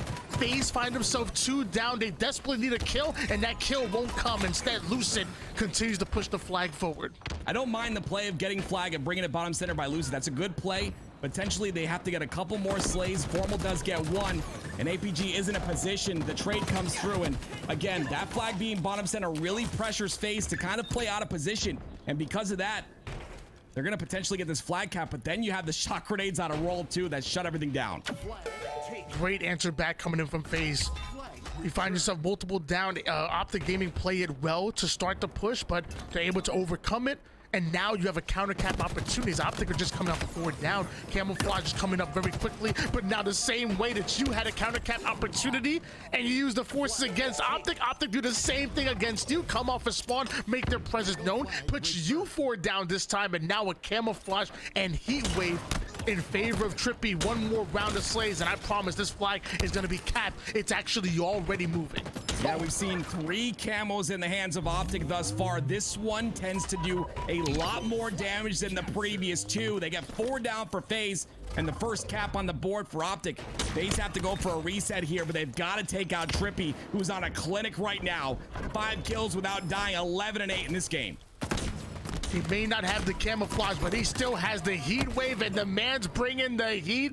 Finally goes down, but 6 kills in a row coming out of Trippy. APG comes up to clean up, like the little gender style, you know, clean up all those one-shot kills, stay alive. I love the way APG is playing right now. He's being such a tough kill, and he's getting in there doing so much damage on the enemy team. Off the screen, Trippy gets himself a kill on the Snakebite. Frosty goes in for the pivotal battle. A reversal coming out of APG. That's 2 down for FaZe. 1 more slay, and that flag is being pulled, I promise you. Yeah, the question to me is, how is FaZe going to play out of their base here? 2 are down. They have to rotate towards Fridge to stay alive and potentially take a little bit of presence on the map, but unfortunately, it's not going to be enough. This flag is bottom center, so those util spawns are huge, as well as Renegade staying alive on P side. The damage is done, but it's not enough. Maybe it is enough. 3 down for OpTic. A hard-fought battle here by both of these squads. Even the one cap that OpTic had, you know, it was back and forward. You know, they had the flag pull, FaZe put them 4 down, get a counter pull. Then OpTic had to put them 4 down, and only through that camouflage and heat wave combination were OpTic Gaming able to even get that flag cap of their own. It's a battle right now here on Aquarius for game number 1. Both of these teams fighting for that first win. OpTic Gaming do end up going 3 down here. Snakebite dropping that flag off, trying to do that last bit of damage onto APG. Not mad at that play whatsoever, but OpTic have come off a spawn and Roar 2. This time it's FaZe who were able to get away with the active camo. For those of you guys just joining us, we are in a grand finals reset. These teams have played already at the grand finals. FaZe winning the first grand finals 3-1. And this is, of course, game number 1 of the reset here. So whoever wins this best of 5 right now will go home a champion in the Open Championship qualifier for Charlotte World 2. Some massive damage being output, and with 1 dead on the enemy side, this could be huge, but unfortunately Renegade goes down early. The sad part is, even if you win today, you got to come up and do it again tomorrow. You know, we coming right back in here, so you never get a chance to enjoy the win. It's right back to work, clock in, clock out type stuff that we looking at here. Frosty able to deal with Formal. Gets that early damage on the APG, goes and challenges. Lucid love the shots coming in. Call them cheddar cheese. Them shots are looking sharp out of Frosty. I love that. Cheddar cheese, and I'm hungry. Renegade with the flag. This is gonna tie up the game potentially. There's a player on top car that's lucid that can potentially stop it, but Renegade too quick, and now we have a tie game 1-1 in your game number 1 of the grand finals reset. It's been, and again, I talk about it before. It's so tough to get any flag cap. Both of these teams are playing so well, making such little mistakes. It's so crazy to me that usually, you know, in my matchmaking games, you put enemy team 3 down, you're capping the flag. But they're playing to perfection off a spawn, overextending, and you need multiple round of slays in order just to capture one flag. It must be exhausting. Here in your bracket reset of your grand finals, APG finally goes down, was dodging dynamo grenades, frags, the kitchen sink, everything being thrown at him. FaZe gonna win these next few battles. Now gonna try to steal away the active camouflage. World 2 down to 1 shot and is able to sneak that corner. This is gonna be huge. 2 camouflages in a row here for FaZe. The last time they grabbed one, they capped the flag. Can they do it again? That's a really good point, Tony. OpTic had the first 3 camos, and now, like you said, 2 in a row. And a flag comes out. One thing I'm noticing out of FaZe is their flag pulls are efficient, right? If they're pulling flag, generally they're trying to, generally they put them in. They don't have as many flag pulls. I believe OpTic has more flag pulls than FaZe, but FaZe have been able to efficiently have that objective efficiency, I should say. This flag is going to go bottom P side, but no one really in a position at the moment. As 2 go down for FaZe, this is probably going to be a dead flag. Now we just got to stay alive and prepare for this counter push. Yeah, it's definitely not about quantity, it's all about quality. Like, as long as those flag caps are going in, that's what you're looking for. You can pull the flag out 34 times and never cap a flag here. Meanwhile, OpTic pulled that flag out. They already make it toward the 50% portion here. APG trying to stay alive. Formal gets himself a big kill. That allows APG to push that flag over towards the base. I don't think anybody's in position just like that. OpTic Gaming go up 2-1, 2 minutes and 33 seconds on the clock here. FaZe are now the ones on the clock. Yeah, great job by OpTic as well to minimize the damage in that situation, right? Prevent a counter cap from happening. They get a kill on the Snakebite. APG is going to go down, but Trippy stays alive as well. 3 down for FaZe. Renegade, the last player alive, and another flag pull for OpTic. Up 2-1 so far in this game. Can they get a third? Love the play by Renegade. Simply hiding in the corner and getting the kill on the flag player should buy his teammates enough time to get involved and get engaged with the fight. The last thing they want to do is fall 1-3 does FaZe, but it looks like that might be exactly what happens. And now my question for you, Tim, is what has happened in this game? It was neck and neck all game long up until the last 3 minutes where OpTic Gaming seemingly flipped the switch. I think, honestly, OpTic Gaming's done a really good job of controlling the spawns and forcing the spawns at the same time, right? If you kill all 3 players around the same time, like they keep doing, you're going to know exactly that FaZe is going to spawn, for instance, in that util side, and you can just pressure that, take control of the map. OpTic has just been playing a little bit more disciplined than they were in that very first series. But here we go. FaZe has a flag pull of their own. They're trying to get 2 on the board because with a minute left, this is going to be very difficult to get this third. But with that second flag cap about to be punched in, it is still doable here for FaZe. You notice that OpTic Gaming still find itself 3 down. The last, every time FaZe have captured a flag, normally OpTic are able to capitalize off it, able to get the kills and get a counter pull. Not this time. OpTic Gaming go 3 down once again. The flag is already passing forward here. Nobody OpTic is in position to stop this flag. APG's doing damage, gets himself the kill, but World 2 has that flag over towards the back face. Shots are coming out of nowhere. What a flank by Snakebite. High IQ play. And just like that, we are tied up at 3 apiece. And hold on. OpTic are 3 down once again. We have to talk about the speed of the run on Royal 2, okay? I know I talk about mouse and keyboard a lot. I'm gonna do it, so get over it. But Royal 2's speed on his flag run is incredible. That of a keyboard and mouse player. It was just great to see how fast he was able to get to P1 around the corner. That provided provided him the cover he needed and provided that third cap on the board, which is gonna be huge. We will be going to an overtime here with 3 seconds left. There is no one in position. A great job by FaZe to recover right there. That was huge. 2 caps within a matter of 30 seconds. Incredible. Yeah, and you know what? And I want to give a little bit of flowers to OpTic, because before FaZe had the 2 caps, OpTic had back-to-back caps themselves. FaZe had to answer back with almost perfect Halo right there because OpTic put them in that position to begin with. So well played by both of these squads. A well-deserved overtime here for game number 1. Guys, I hope you're comfortable because we're in for the long haul. I'm telling you, we're going to game number 5. It's going to be an overtime. This is going to be a long series here in your grand finals. Love the passion of these two teams. And again, you talked about it earlier, Tony. Love that we have a third contender on the board now, you know, a consistent contender. We know that's essentially the live events are going to turn pretty much out like this with these 3 big teams at the top. And that makes things really interesting, right? I think season 2 is going to be so good, even better than season 1, which is crazy to say because season 1 was already incredible. But look, Formal turns the flag, trying to get, that was a really close flag, but they're going to get the counter cap here. World 2, it's his job to stay alive and potentially get important kills at this point in time. This is a huge 1v1, and he gets the perfect. That's what we need to see out of World 2. Gonna get the cleanup on the flag carrier. But the problem is, despite the fact that World 2 were able to get the active camouflage, somehow OpTic were able to get that first pull. Luckily, like you said, the pivotal kill should lead to the rest of FaZe now getting involved and even getting the flag outside of the base. So well played by him. Rest of FaZe are coming in. That dynamo grenade not only doing damage, but tethering that player, keeping them forward. A double kill now being earned by World 2 here as he starts to work onto Trippy, the final player alive for OpTic. FaZe have now controlled the car side. They're about to get into their opponent's utility. Oh, one more round of slays and FaZe could end this game number 1. Killing spree. The damage output is insane. 2 go down for FaZe though. It's a 2v2 situation and Lucid is going to get the third. So that's kind of huge here. Double kill. But again, it's those trades that count. Renegade gets his own trade.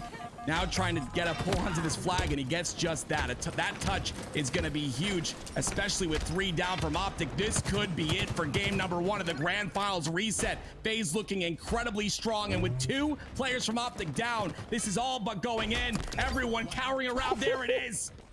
Game number 1 going to FaZe in an incredible fashion with a comeback, 2 caps in under 30 seconds. Beautiful job. It took a full team effort right there, and that's exactly what you saw Renegade with the unselfish play to get that flag pull before going down. He relays the flag forward over towards Frost, who gets it all the way over towards the base, and he's one shot, but he has Snakebite right behind us. So what do you do? Just passes that flag forward as a Snakebite. Go on in. You finish off this cap of full team. Here it is right here. Renegade, one shot, goes in for the touch. Oh, he missed it for a second. Somebody check those paddles on him. I don't even play with paddles. He don't play paddles or claw. It's crazy. Frosty goes in, moves that flag forward. Look at it. Snakebite coming in onto utility side. He knows that he's weak. There's no reason to give up his life here, so he just leaves it up there and said, don't worry, I have forward momentum. I'm gonna slide this flag in. It's like watching just perfect basketball being played. It's just perfect ball movement, or in this case, flag movement. Great game and great final cap in overtime. A cool stat too is FaZe went 8-0 in CTF in the SSG Snowdown, the last tournament, major tournament that they played at the very beginning of season 2. Tony, you and I had the blessing of being able to host that, an incredible tournament, and they continue on that CTF trend here now, 9-0 in season 2. I would call that, right, Tony? I mean, these all these tournaments count together. But here we go. I know this is maybe not a favorite map of a lot of people, but it is one of my favorites because it brings me back to my golden years, my golden days. Imperium. It's going to be an incredible game number 2, Imperium Slayer. Tony, what do you think about this map so far? I mean, with the time that you got on it, what are your thoughts? My thoughts, I don't know, we talk about golden years, all right, man. You're 40 years old, you got like 9 kids right now. Oh, come on, bro. Hey, look, we ain't got no golden years no more. It's all downhill from here, you know what I mean? Yeah, my back's hurt. I'm telling you, I hear you, brother. I hear you. But I'm be honest, Imperium, excuse me, it's not my favorite map, but the nostalgia kicks in. I love the look of it. The streets kind of nighttime kind of vibe. New Mombasa kind of similar to streets, and I love having 2 snipers on any map. I want to see a counter snipe, but Formal might not allow anybody to touch the sniper here from FaZe as OpTic are looking to get into their spawn trap. And as you talk about time and time again, it ain't dynamic. You staying on this side of the map. That's right. And it becomes very difficult if you misplay, like FaZe did right at the start of this game. Look at where they're stuck. They're stuck inside that shotgun side. They've got to wait for an opportunity to push up. They've got to get a slay first. There's that initial slay. They get the slay onto APG. It opens up the map. There it is. Renegade does go down, but you're going to see FaZe starting to push up. But Lucid, he has both power weapons here. They've got to be careful.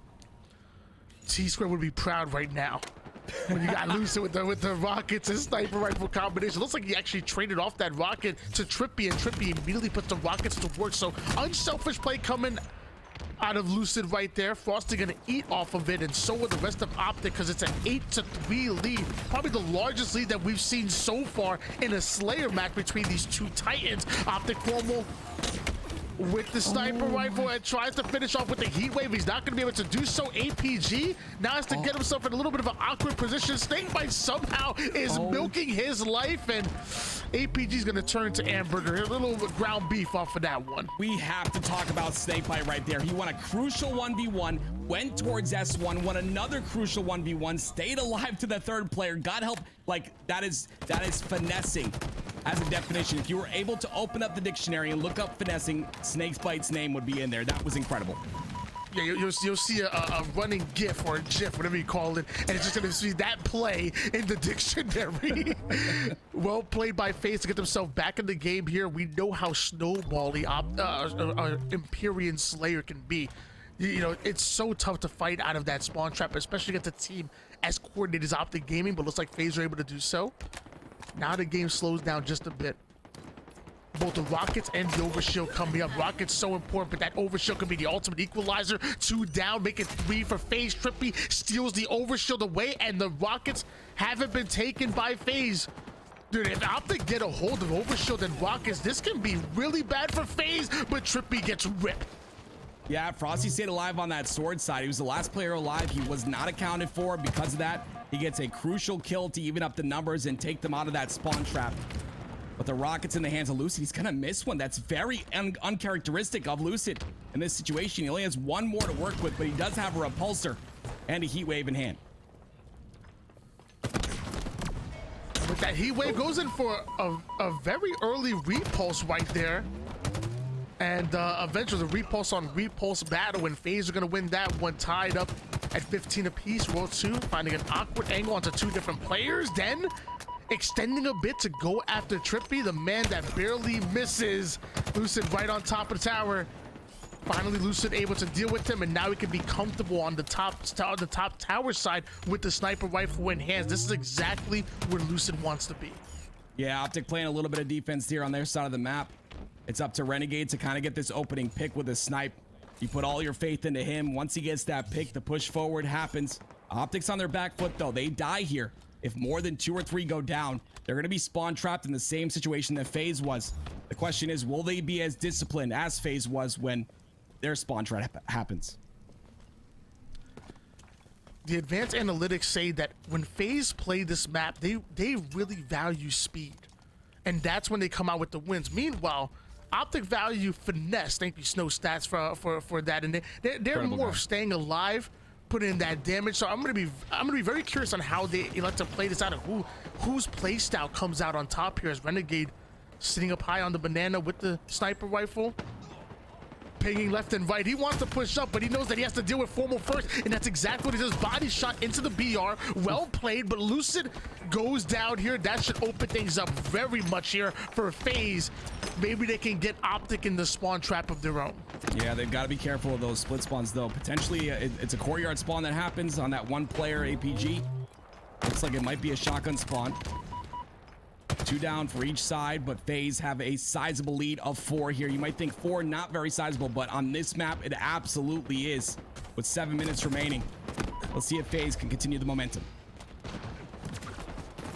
Lucid puts himself in a non-advantageous position to grab that green gun, but it seems like FaZe might have been baiting that out. So well played as Lucid goes down. The green gun not going to be put into effect.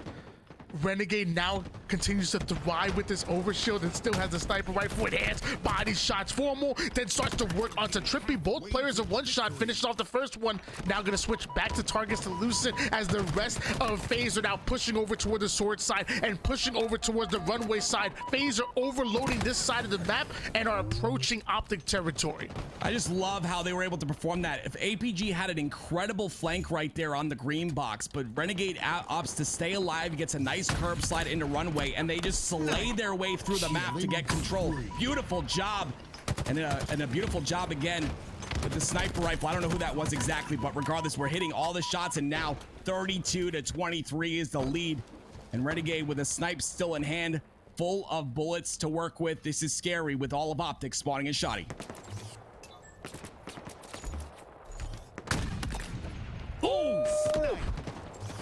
Renegade opens up the map with a big snipe onto APG. World 2 is sitting up on top of the of OpTic's tower at the moment. He's gonna be so tough to deal with, so tough that OpTic are actually electing to just find an exit route, and they've now flipped the entire map. What once was OpTic's side is, I guess, no more, because OpTic have pushed over toward the long haul side and are now taking space onto FaZe. If they slay them out here, they can now spawn trap. I don't know how OpTic just found themselves an easy route over towards long haul, but if this works for them, it could be crazy. As I say that, 3 members go down for OpTic Gaming, so a great plan, but the execution just wasn't there, because now there's only 1 player waiting to be executed on the FaZe side of the map, and that's going to be Trippy hiding in the corner. Yeah, and Snakebite in your kill feed at the bottom middle left ends up taking him out. So a great play by him to just kind of stay alive and play that slowly, knowing that Trippy was on his side. All of OpTic back where they belong on their side of the map. Snakebite once again playing slow here. We're on board with Lucid, who's got the sniper in hand. We've seen what he's capable of with this weapon. He gets one right off the bat here. Rockets coming up shortly. Another kill would be golden for OpTic. Love the fact that Frosty and World 2 have 11 kills apiece, 22 of the team's 38 kills. But what game is Renegade playing that he's only died 3 times? Oh, wait, what? Look at this spot. What? Dude, this can't be legal. Trippy got OS. He had the sniper rifle trained on the OS, but Trippy got it without stepping on it. But it doesn't matter. Oh my goodness, Lucid says, I don't care about your angles, and blames him. 2 down for FaZe. 13 and 9 out of Lucid. Incredible plays by him thus far. They cut the lead to 9. I'm over here wondering like how Renegade only died 3 times. Meanwhile, he's playing freaking, HDL hidden league gaming spots outside of the map. This man's about to leave Imperium to end up on Argyle if we don't be careful. 39-34 in favor of FaZe. OpTic have been able to claw their way right back in the game. APG man to the tower side. OpTic and Lucid with those nades able to deal with World 2, and now it's FaZe on the back foot. You see the pings coming in from Lucid saying, we gotta push that. We cannot allow them to sit there for free, and that's exactly what OpTic is doing now. Only a 2-kill game, making 1 OpTic within striking distance of stealing this game number 2 away. With FaZe on a spawn trap, an 11-kill lead, all but blended down to a tie, 41-41. FaZe continue to go down on stagger. I talked about staggered spawns before. When 2 are alive, they're going to be able to push that side, but Renegade makes it through the middle. APG watching out for him here, though, with the snipe. Down 2 kills thus far, but again, got to talk about that spawn trap is so very deadly on Imperium Slayer. And I love the patience out of OpTic to go and do the damage, and then when they know that they can't secure that spawn trap again, pull out. Get back to their side, force FaZe to play over towards them, and if they're able to get these kills once again, cool, they get right back into the spawn trap, but they don't try to extend for it. They don't try to force anything. And I think that's valuable, especially with only a 2-kill game and just 7 needed as the trade comes in. Trippy trading out his life with Frosty, and every single one of these trades are going to work advantage of OpTic, who have a 2-kill lead. Rockets are coming up. OpTic, can they use those rockets as bait, or will they allow FaZe to steal it away? Yeah, FaZe look like they're in position for rockets at the moment, and Renegade does pick them up. World 2 goes down, 42-45. So FaZe traded the OS. I believe World 2 is going for that OS. I don't know if it's burnt or not, but rockets are in the hands of Renegade. So it's up to him to kind of make some sort of a play here. He's got to make it through the map. Every angle is being watched right now by OpTic. Crazy that World 2 was able to get away with that overshield, and OpTic countered it immediately with the green gun. Immediately, the moment he got it, it was over. He got deleted immediately. That game with just another kill. So now a 3-kill game, just 5 needed here for OpTic Gaming. 2 sniper rifles That's gonna be so tough for FaZe to deal with. Formal not moving off of this tower. Lucid started to push up, but he has reinforcements and Trippy with him. OpTic Gaming are comfortable. They're saying they know that Formal has the sniper rifle, so does APG. They're gonna try to force FaZe to make a move, and FaZe are quickly starting to run out of time from 2 minutes and 30 seconds to now 56 seconds on the clock. FaZe, they have to take advantage. Renegade able to take down Trippy. OpTic find himself 2 down. Now the 2 snipers are gonna go down as well as Formal. APG, the only player left with a sniper, and he gets tagged up by Snakebite. OpTic might have allowed FaZe to push up and gain way too much real estate, and this might punish them. Somehow APG off a screen gets himself a kill, but they're just trading out. 33 seconds here. Time is winding down, and Snakebite is controlling this courtyard side, controlling this tower side. He has the game in hands with the sniper, lines it up, can't quite find the kill. Tim, this might just be it. Down to 1 shot, Snakebite goes down. Yeah, 49 to 47. They only need 1 more kill. Frosty's gonna be the one to go down with the heat wave in hand.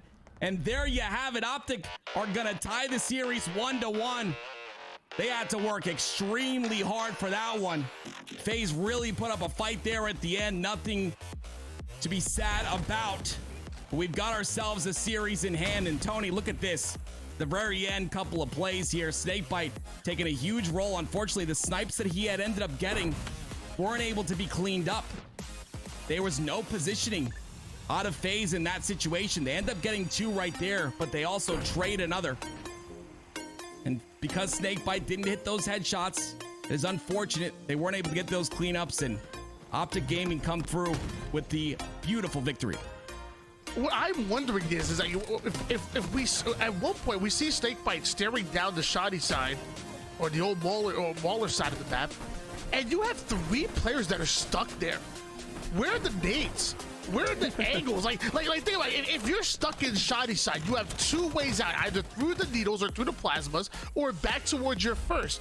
Like you need to start raining down nades. You need to start holding out those angles. Like I wonder. I'm gonna have to rewatch it because I want to know how they were able to break out of that shoddy side. I know APG got a huge snipe, but still. A few well-placed grenades and cluster luck. You coming out with the win. Right.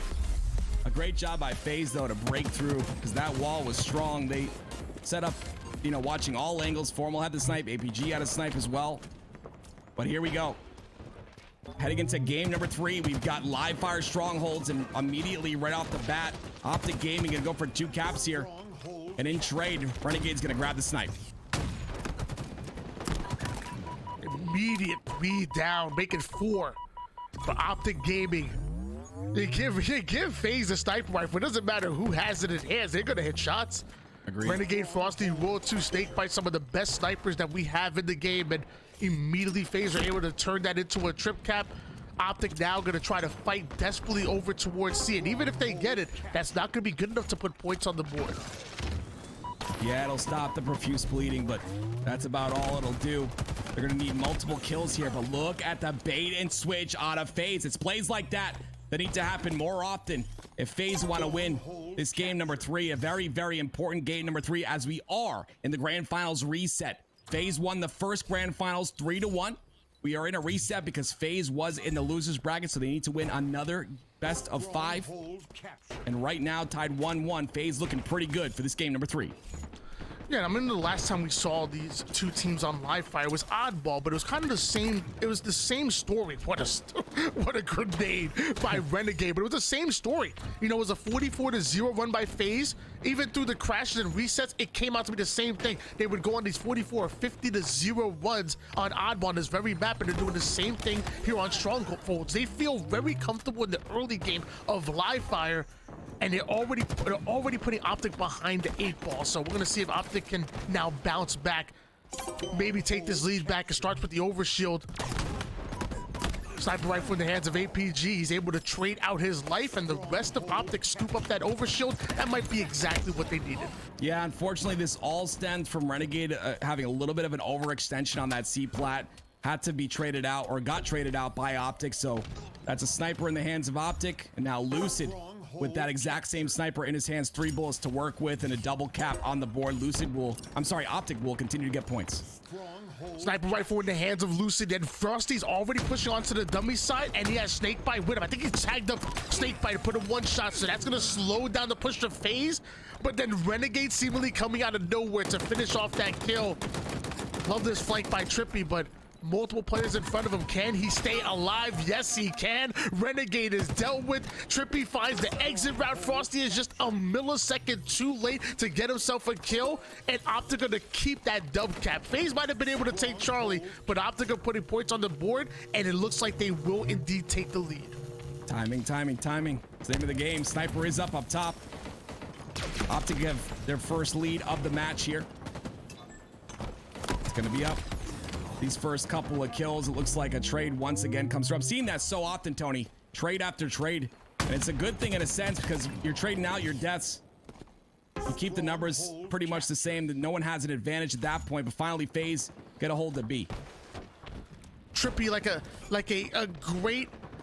great magician, you know. He was able to escape the battle over toward the pillar side. Now he's about to make people disappear with the sniper rifle. 22 seconds until an overshield coming up here. Renegade trying to take space with the heat wave, does damage onto both of the players. The one will go down, but APG will stay alive, and finally Trippy goes down. The third one's gonna fall for OpTic Gaming as well. Formal just gets caught in between a rock and a hard place, and eventually FaZe take advantage. Now gonna move into the double cap. Looks like we have OpTic Gaming working onto Charlie, but Frosty's also working on them with the heat wave and the sniper rifle. Yeah, you see how fast they are without OS too to rotate and try and get C as well. But the spawns are potentially coming on the B. There they are. They start to get that B cap. FaZe do want to trade C for B, but they're not going to have the timing to do so. So Frosty's got to stay alive here on top to make an impact. And he does just that with a beautiful snipe. Can he get a second one? The flick comes out and the double kill as well. He does the damage, but FaZe convert. Don't challenge that man. He's going back for his MVP trophy. He wants it back. AVG working well with the Plaza pistol, able to trade out one, gets himself a reversal medal here, but it's World 2 and Renegade. Gotta control on the B side. World 2 down to one shot. He's not gonna be able to help out too much, so now Renegade might be isolated for just a bit.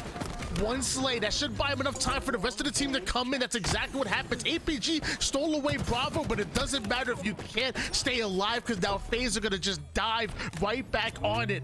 This is a hard-fought battle, and so far FaZe are winning. World 2 unfortunately took a nade, so he's not gonna be able to stay alive on the B. That's gonna be B for OpTic, so FaZe are gonna have to be really good here because they're down in numbers. They're pushing up top center really aggressively. That's kind of what you have to do. You got to get that rotation off.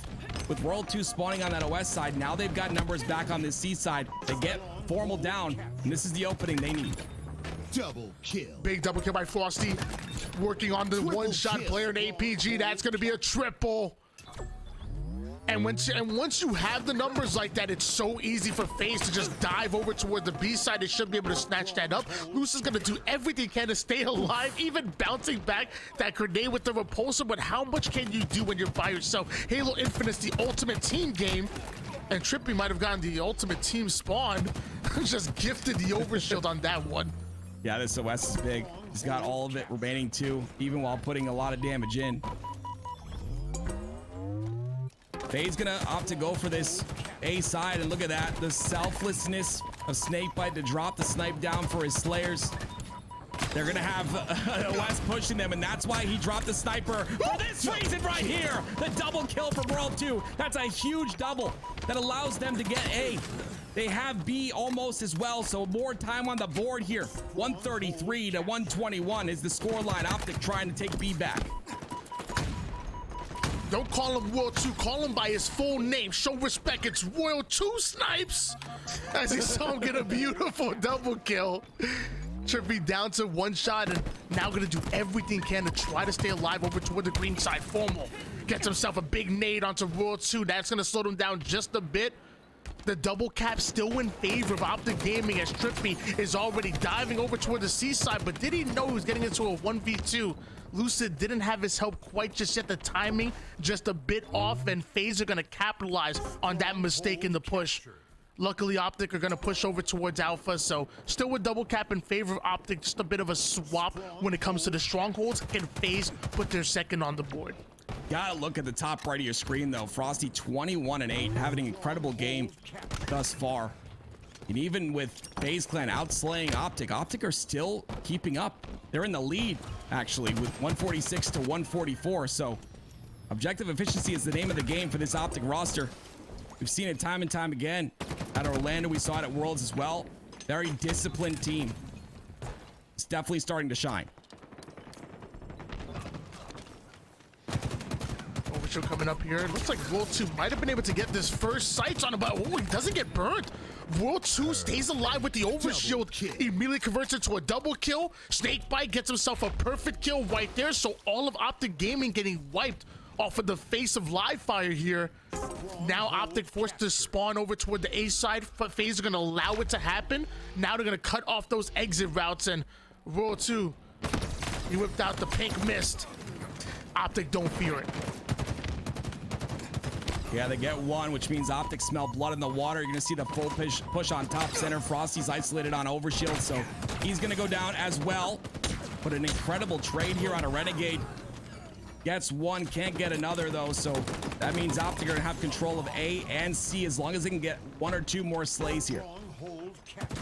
3 down, go FaZe. OpTic need to take advantage of it, and that's exactly what they're going to do. The Mind the Gap medal being earned by Trippy, sending Frosty off of the map. APG trying to do the same, and or he going to just hang out down there. That's fine. That's a tactical death there. You know, he wants to spawn up faster. I'm not mad at that APG. It's a great move. Great move.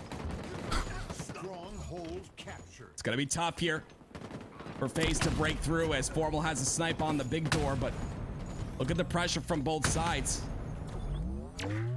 Snakebite's trying to get this A side. He's going to potentially go down here, but the trade comes through with the help of Frosty. Beautiful job. They get A and B. And now some more time on the board, approaching 200 seconds. 200 to 166, still in favor of FaZe at the moment here. And forget heating up. Frosty's been on fire. And as of right now, he is melting down the defenses of OpTic Gaming. 7 seconds until overshield is coming up. Frosty gonna focus on every lane here with the sniper rifle. Trusting the rest of his team to be able to push for it. This sandbag side gonna be so important. He could watch Bravo, watch overshield, come back and watch the A side. The problem is he has to stay alive, and that's not gonna happen. So who's gonna get this overshield? OpTic go 3 down. FaZe should be in position. Formal wins an individual piv, but it's not gonna be enough to stop Renegade from stealing the overshield, and that is not good for OpTic Gaming. A little over 10 seconds is what's needed for FaZe to close out this game and take the lead here in your grand finals. Some great patience out of OpTic on that last play with the flank coming in from A, but unfortunately, all that patience gave FaZe with some more time on the board, and like you said, 14 seconds is all that's needed. A lot of OpTic are on A side, so you're going to see the rotation from FaZe onto B, and then more rotations and counter rotations onto C. So World 2 is in an important position here. He's got to stay alive, and he's got to do his best to do as much damage as possible. Time has been stopped as OpTic have found their way over toward the Charlie side of the map. APG gets himself a kill. Looking for the second. That's going to be a double kill by APG. FaZe find himself 3 down, and Renegade wins the piv of a lifetime right there, denying APG of that triple kill, and now going to try to push forward and engage with the Alpha side. FaZe so close to victory, they can smell it, and with OpTic Gaming going 3 down, they're gonna simply slide in over toward the Alpha. A and B being handled by FaZe, where the OpTic members, they're still on respawn. A 2-1 lead coming for FaZe Clan. One more game and they're gonna become your champions here. Wow, we're seeing a little bit of what we saw at the SSG Snowdown. FaZe, a dominant roster. It just what I'm noticing is the aggression. I feel like OpTic is being caught off guard with the aggression that FaZe is able to provide, especially like I've talked about before with, you know, Renegade now on the roster with Frosty. Frosty's able to kind of play a little bit more freely, and both of them playing aggressive like that just equals success. And here we are. We're going to a game number 4. FaZe are up 2-1 in the grand finals reset. It's up to OpTic Gaming to come back here. If they win this, we go to a game 5. They don't. They're going to have to come and play tomorrow with a lower seed. We'll see what happens. Well, I'll tell you one thing. If there's one thing I'll never do, that's count OpTic out. That's your back-to-back land champion. That's your world champion. Just talking about the MVP on one side and then nominee for controller player of the year on the other. I will never doubt OpTic Gaming. And you know me, I want to see a game 5. Absolutely. Oh, I love me some game 5. So for this one game and one game only, I'm gonna be an OpTic fan.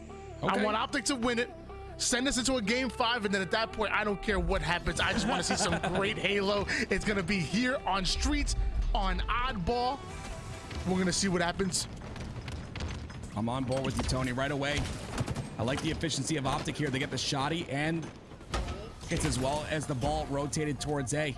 This is huge right at the start of the game. OpTic's starting strats are very solid.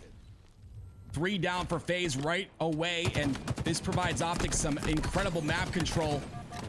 When you have Frosty on the board there, he's gonna get those trades. Those trades are huge because now if you look, Frosty and APG are on the death screen and Lucid as well. So FaZe had numbers potentially, but it's a back and forth with trades here.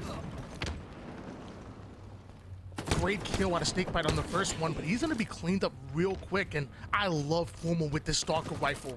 Yeah. Centered shot, almost never missing, even has the Bulldog in the back pocket in case things get a little bit close quarters. This combination is so strong, but so are the spike grenades seemingly coming out of nowhere as Frosty's able to deal with him quick. OpTic finds some of the slaves they're looking for, but they can't quite get their hands on the ball. The timing not quite right to get into a full setup here for OpTic Gaming. That angle is so difficult to see. Roll 2 is trying to shoot the guy on B rail, but there's a tree in the way. It's very difficult to see that player. Wasn't able to clean up the kill on a Lucid. But OpTic have a little bit of a lead here. No one's really able to establish control. Finally, OpTic get 2 dead. Will it be enough with that 3 down to get control of the map and get some ball time? Pure Gunner coming in with the beautiful shots with the battle rifle. That's gonna net some good time for OpTic Gaming, and he tosses that ball over towards Lucid. So a bit of a transitional setup over toward the Bravo side, being held, and Trippy hiding in that arcade corner. Renegade not quite expecting it. Trippy may not have gotten the kill, but he did delay the push for FaZe right there. Now we're gonna find out if OpTic can take advantage, or will they do more damage to each other than they will the other enemy team. 21 seconds on the board, but honestly, that's not a lot of time, right? I wouldn't trade 21 seconds for a pair of rockets, because these rockets are gonna really prevent, well, they're supposed to really prevent the push. APG is gonna get 2 kills there with those, which means OpTic gets some more time, and Roll 2 has the Bulldog, so we'll see if maybe this Bulldog will come into play, but those rockets are null and void. Yeah, you said you wouldn't trade 21 seconds of ball time for rockets, but would you trade 35 seconds? Would you trade 36? What about 37? Because as of right now, FaZe weren't able to use the rockets to stop OpTic Gaming, and now that ball being rotated all the way across the B side, almost over towards the Alpha side of the map, and FaZe end up going 3 down. Trippy can't quite deal with the final player, Renegade. Such a tough kill, but great time being earned by OpTic Gaming. Now, next time they get the rockets and they do the same thing, that might be round here for OpTic. Yeah, well said. I mean, 37 seconds is a lot of time on the board. 2 minutes and 47 seconds remaining. You can see a little bit of slow play. They got to get some information first. They get the information, they're able to make the break happen. And here it goes. That info comes out. The first kill goes down, but 2 go down for OpTic. FaZe defense very strong in this situation. Roll 2 has to stay alive, but unfortunately he's not able to. Love the use of the Sentinel beam by Lucid right there. One of the players that embraces the sandbox, but it wasn't enough to take down 2, and that's really what OpTic needed as FaZe continue to hold on to the Alpha side of the map. Formal though, making plays. That Stalker and Shotgun combination once again finds the hand of Formal, and once again stops FaZe from getting valuable ball time right there. This is a dangerous combination to have. Maybe some might say even more dangerous than the rockets. That Stalker from long range can absolutely delete you. The Bulldog goes bark, bark, bark, and now Formal comes out with the real rockets. And this man is, forget about mastering the sandbox, he is the sandbox. 100%. All the weapons in his hand, able to utilize them as well. But all the while, Tony, FaZe have gotten 30 seconds on the board.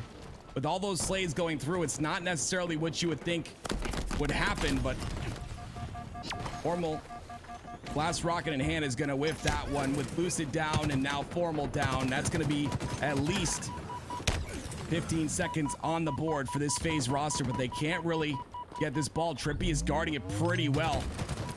We'll have to get a kill onto him first. The spike grenade's so very strong and he stays alive. And of course, the caster's curse coming in from Tim. Thanks a lot for that usual. one, because Trippy ends up going down. We'll send them a bill, Trippy. That was definitely his fault. What is that worth as far as the prize pool? That's about $50 you owe him at that point. Crap. 2 down for FaZe, but somehow still getting some good ball time here. World 2 going to retreat over towards the red side of the map. Snakebite gets himself a huge kill with the Bulldog.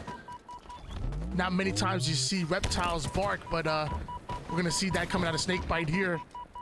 And multiple members of OpTic seemingly falling now here. They're not able to get in position.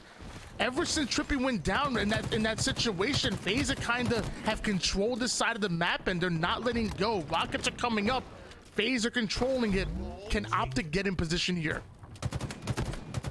I like how OpTic's being a little more scrappy here in this situation, right? They're starting to get a little bit more ball time, even when they don't have numbers, and that's exactly what you need to see, especially on a map like this. They're approaching the 50-second portion, or they're approaching 52 seconds, I'm sorry, and that's going to be big for them. If they can continue to scrap up like this, they potentially win the game off of that.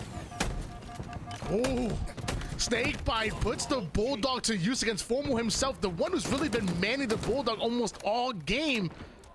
Big kill by Snakebite, but is it enough to break the defenses of OpTic Gaming? Foster gonna try to fly it over toward the seaside. Down to one shot he goes, swaps out the Sentinel beam for a Stalker rifle. That's a great trade if you ask me. Watch out for those grenades, because OpTic using that as bait. Trippy dealing with Snakebite real quick, and now Foster gonna continue to rain down shots with this Stalker rifle. It is so powerful here on Streets. That ball is in a very weird position on the bottom C stairs. It was actually about to reset, so that's why you saw Frosty go up there. But unfortunately, they're going to pay for that. 3 go down. Trippy with a triple. The Trippy triple. And now OpTic potentially with some control as they make their way bottom center. And that's it. They're going to win round number 1. OpTic 60-40 in round number 1. An incredible job at the very end to get all that scrappy time. That's the most important thing that I've seen them change in their game. You know, very disciplined, but when you have such an aggressive squad like FaZe, you've got to kind of play that scrappy role and just get all the time you can. His name is Trippy. He drops straight trips. He's straight tripping right now. The man's going off, 18 kills. And now this time it's my turn to curse him because he does end up going down despite having the Rockets 3 hit the black screen for OpTic Gaming. FaZe, they might be able to get a hold of every single one of these power weapons, plus the ball, plus the setup. This is not good for OpTic. Yeah, we saw this in round number 1, though. FaZe got full control of all the weapons at the very beginning. The question is, can they utilize them? This is a little bit of an overextension, but when you're Renegade, nothing is an overextension. He stays alive, and now he's going to be able to put some pressure on a Tram. Renegade sitting on the Tram side with that Stalker rifle, and the rest of FaZe trying to get that B-side setup, but OpTic are able to sneak in and break it before they ever get that hold. It's almost like an MMA fight. You know, he wants to get that submission on you, but if you can just block it before he gets it locked in, that's what you're looking for, and that's exactly what OpTic were able to do. Break the setup before it gets locked in. Now they get into their own setup here. This should be some great time for them, and maybe they take the lead. What stinks is that Renegade had the Rockets in hand, but he opted to drop it for the better combo. We heard Old Man Mikowski talk about it earlier, the Stalker and the Bulldog. The only problem is he didn't rotate those Rockets to his teammate, and Lucid ended up getting them and getting a kill onto him and breaking the setup, and now we're tied up 25-25 in terms of time. And it was all based off that rocket drop with one in the chamber. He could have potentially utilized that before getting that Bulldog. Well, we're trying to put in work with the Stalker rifle. Eventually gets to lead it himself, but somehow OpTic still have that ball and still have the rotation. Actually, almost able to get it towards the purple side of the map, but it's in a reset and baitable position for OpTic to try to keep it as far away from FaZe as possible. If FaZe get these slays, they can maybe get to the setup of their own. And as I say that, OpTic do go 3 down. So Rule 2 is already on that ball, already trying to get it toward the subway side, but Lucid countering that immediately. Some beautiful shots there, but FaZe do get the spawns on that side, and because the pressure is not fast enough, Frosty's potentially going to spawn there as well. And a huge kill by Renegade gives this FaZe roster even more numbers in this scenario, and potentially they can tie up this game 43. I'm sorry, they're in the lead 44 to 38. So they've gotten a lot of time on this rotation, but with the push from B, they decide to rotate back. Cobra team halfway to victory. Renegade and FaZe holding on to the tram side. OpTic not having the numbers to even contest this. Trippy, the only player alive for OpTic Gaming, so he's just gonna sit in the corner, wait for his spawners to come up, but it's really tough to watch that time just add up for FaZe as you're waiting for the spawners to come in. But the first kill down for both teams. Second one should fall here, and it looks like it's gonna be Lucid for OpTic Gaming. So FaZe, all they got to do is clear out this tram side, and they should be able to work on the spawning players and hopefully get back into that C-side setup. Easier said than done when you're dealing with OpTic Gaming, but Frosty making it look easy. Gets himself a double, almost a triple onto Lucid. Ball time being accumulated by Snakebite. While all this happens, the man has 115 seconds worth of OBJ right now. He's the only one touching this ball. That's incredible. And 14 and 15, I mean, with that much time, you know, barely going negative is huge.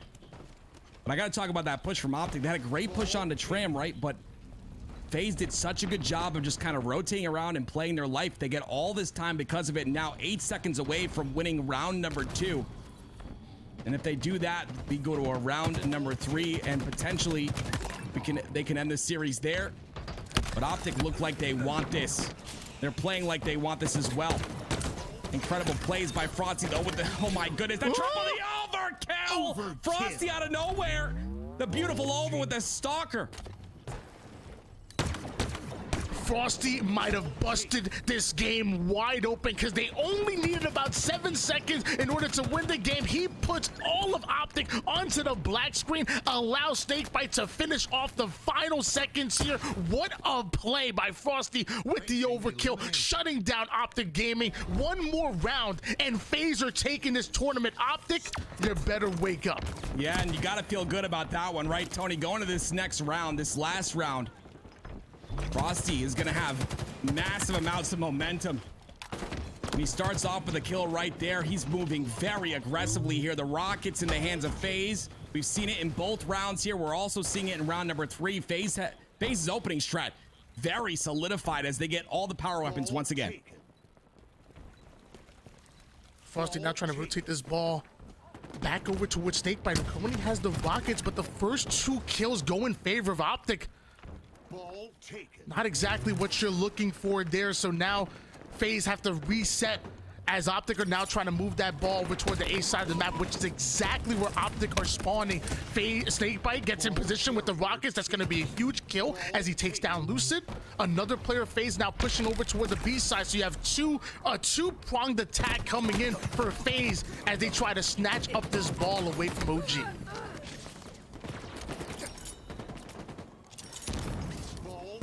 Two dead for FaZe Clan right now.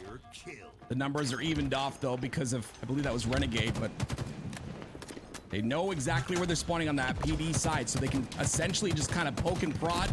You see not a lot of damage being taken here from Snakebite, but he's outputting so much, and this is going to allow the push to happen. Renegade already on that heaven side. You see right there, 3 go down. That's what a player on the back line does. Puts the damage in, is able to get damage and not take any, and allow for his team to open up the map. Beautiful job. But that should have been good ball time for FaZe, and instead, Formal stays alive over toward the PD side, becomes an absolute nuisance, and the ball ends up being reset, and it looks like we might have had a little bit of a technical difficulties here. Little unfortunate, definitely unfortunate, but man, what a game so far. The Frosty overkill to end that round. Snakebite seemingly about to out OBJ the entire OpTic team by himself. And then also time and time again, OpTic making plays. We saw Lucid doing his thing. Trippy has been going off all game long. And even that final play from Formal, just staying alive in the PD side. And just milking his life when his team is 3 down. Those are plays that just don't show up in the stat sheet. You know, you can't put a value on that play, but I guess you could put a value on his overkill. Louis, show me that one more time, baby. Here it is. Free shot, the triple, and then the over. That flick is so disgusting. Like slow motion. Look at this flick. Oh goodness, such a crazy flick for that over. APG was about to get away, potentially get away with the ball and force spawns on that back A side. But again, we will go to a reset. We're probably going to switch sides. That way the the spawns are the same. But one thing I want to point out here real quick is that in all 3 rounds, FaZe have gotten full control of almost every single power weapon. And I think, like, going into this reset, OpTic's got to really think about how to stop that from happening, right? Because it's given FaZe such an incredible advantage right at the start of the round. So if OpTic can potentially make sure that they get their hands on rockets, make sure that they get their first kills and get control of the map and get control of the power weapons, we could see a very different round number 3. Yeah, that's a great point. It's not even just in this one game. We have seen multiple times now where FaZe just come out so hot in the early rounds. Like, whether it was Oddball on live fire in the last round, no matter what it was, FaZe just keep coming out hot, and OpTic have to do something to counter it. That's absolutely right. We'll see if that counter happens. Incredible series thus far, though. Guys, if you're just joining us, we are in a grand finals reset. First of all, welcome. Thank you so much for taking your time to watch this series. It's an incredible one. Whether you're a FaZe fan or an OpTic fan, we have an incredible season 2 in front of us. Very excited for that. But, as exciting as this series is, if you think it's exciting and you have a Twitch Prime sub and you want to support the casters, all the casters you've seen today, Magic, Old Man Mikowski, Tools, Tony, or myself, Active, you can support with a Twitch Prime sub. It's free. We take money from Jeff Bezos, who's already rich. Doesn't really matter. And, everyone wins, so don't let those Twitch Prime subs go to waste, and use them on LVT if you're enjoying yourself. And by the way, guys, just want to let you know there was a bit of tech difficulty, so we're gonna get back into that game number 4.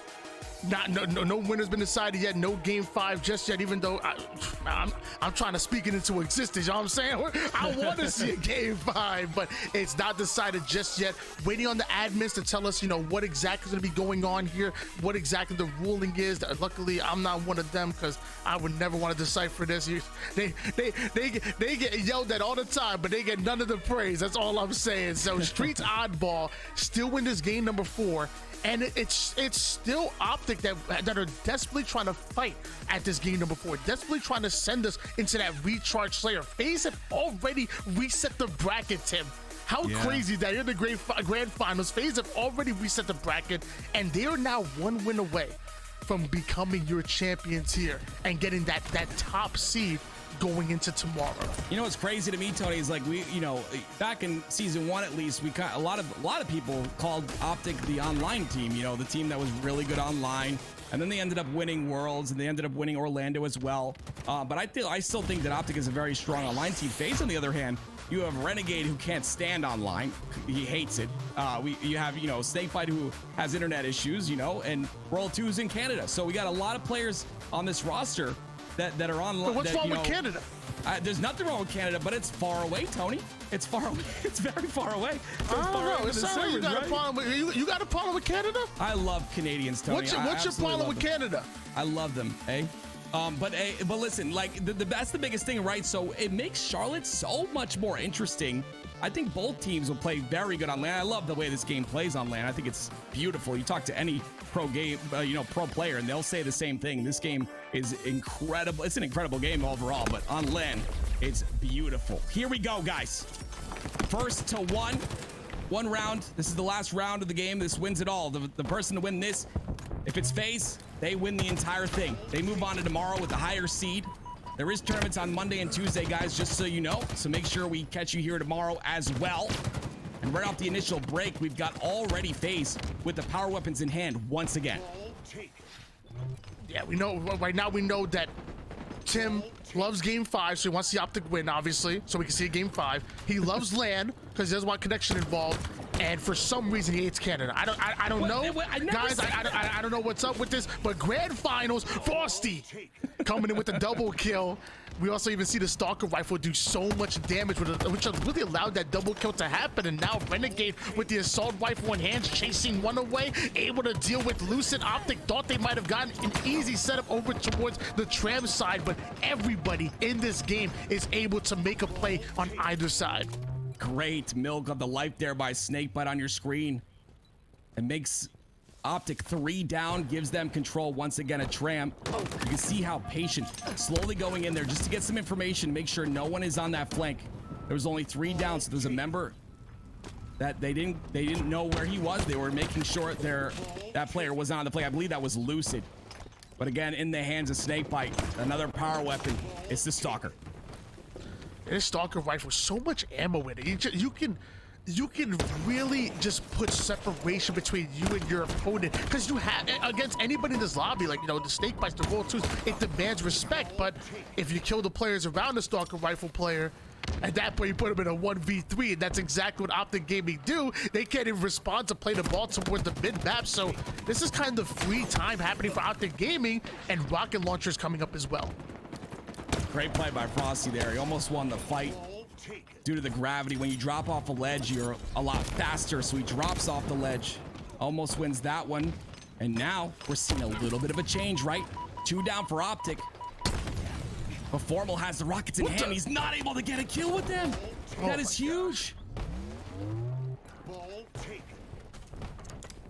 You lack a little bit of practice, you know. They know rockets and Apex or Overwatch, you know. He done forgot how to use the spanker. I don't know. FaZe putting OpTic Gaming 4 down. Snakebite coming in with the Stalker rifle and Bulldog, but look at OpTic Gaming getting the favorable spawns over toward the red side. A nice coordinated push can pressure FaZe right out of this base, and they can get some easy kills here. OpTic Gaming, they want to get these kills as fast as possible and not allow FaZe to respond, and that's exactly what you see. Even the Bulldog, not enough. The ball does end up getting played, so a bit unfortunate for OpTic, but great break over toward the tram side of the map. We've got to talk about this though, right? They were at a disadvantageous position. World 2 goes in, gets the double kill, and now he's got control of the tram once again, and with Bulldog in hand, he's gonna play tons of defense here. Beautiful job, 55 seconds on the board. OpTic have to heat up here. We've got to see some players pop up. We've got to see that switch be flipped, because at this point, it's very, very difficult. It's going to be very difficult for them to come back with all the momentum that FaZe has. A crazy lead coming out of nowhere for FaZe, and I want to give OpTic credit because I thought they broke that tram setup so well. I thought they've played even without the resources well, but it's not reflecting on the scoreboard. FaZe are absolutely dominating here. Now we're going in a 69-24 lead in favor of FaZe. This is a nice lead. Formal does answer back with a double kill. Now gonna go right back in. He gonna make me pay for that comment. He coming in, love the slays. He must have heard me. He even gets himself the assist onto Snakebite, despite the fact that FaZe have rotated this ball over. OpTic have forced a play ball situation. Can they stay alive?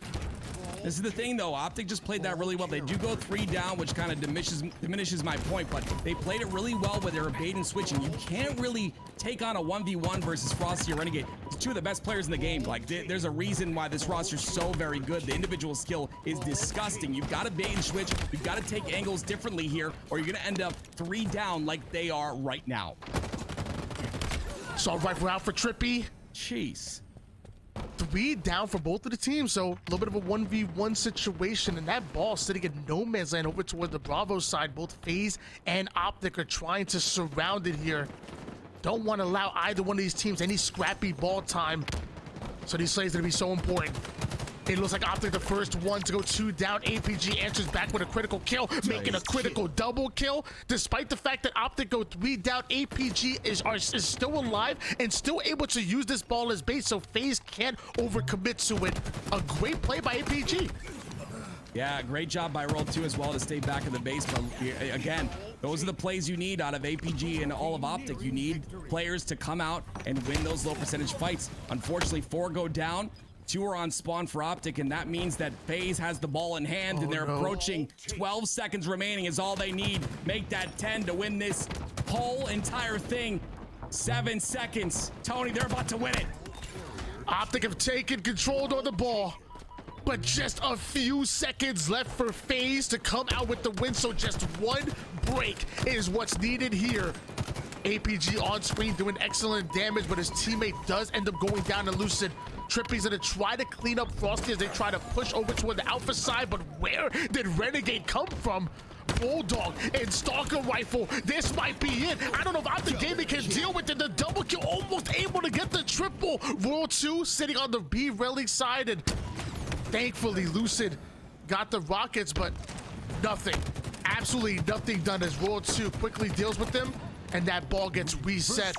FaZe working towards it. This might be the end for OpTic Gaming. Yeah, it is. That is it. It looks like FaZe are gonna win your HCS Charlotte Open qualifiers and get themselves a beautiful seed for tomorrow's tournament. Don't forget, Monday and Tuesday, we got more tournaments ahead, guys. But I believe, from what I understand, Tony, and correct me if I'm wrong, please, but they use the points from season 1 to seed this tournament, and now this tournament seeds tomorrow, Monday and Tuesday's tournament, and that is for the qualifier for Charlotte itself. Am I correct? That is absolutely right. We got some more amazing Halo in front of us.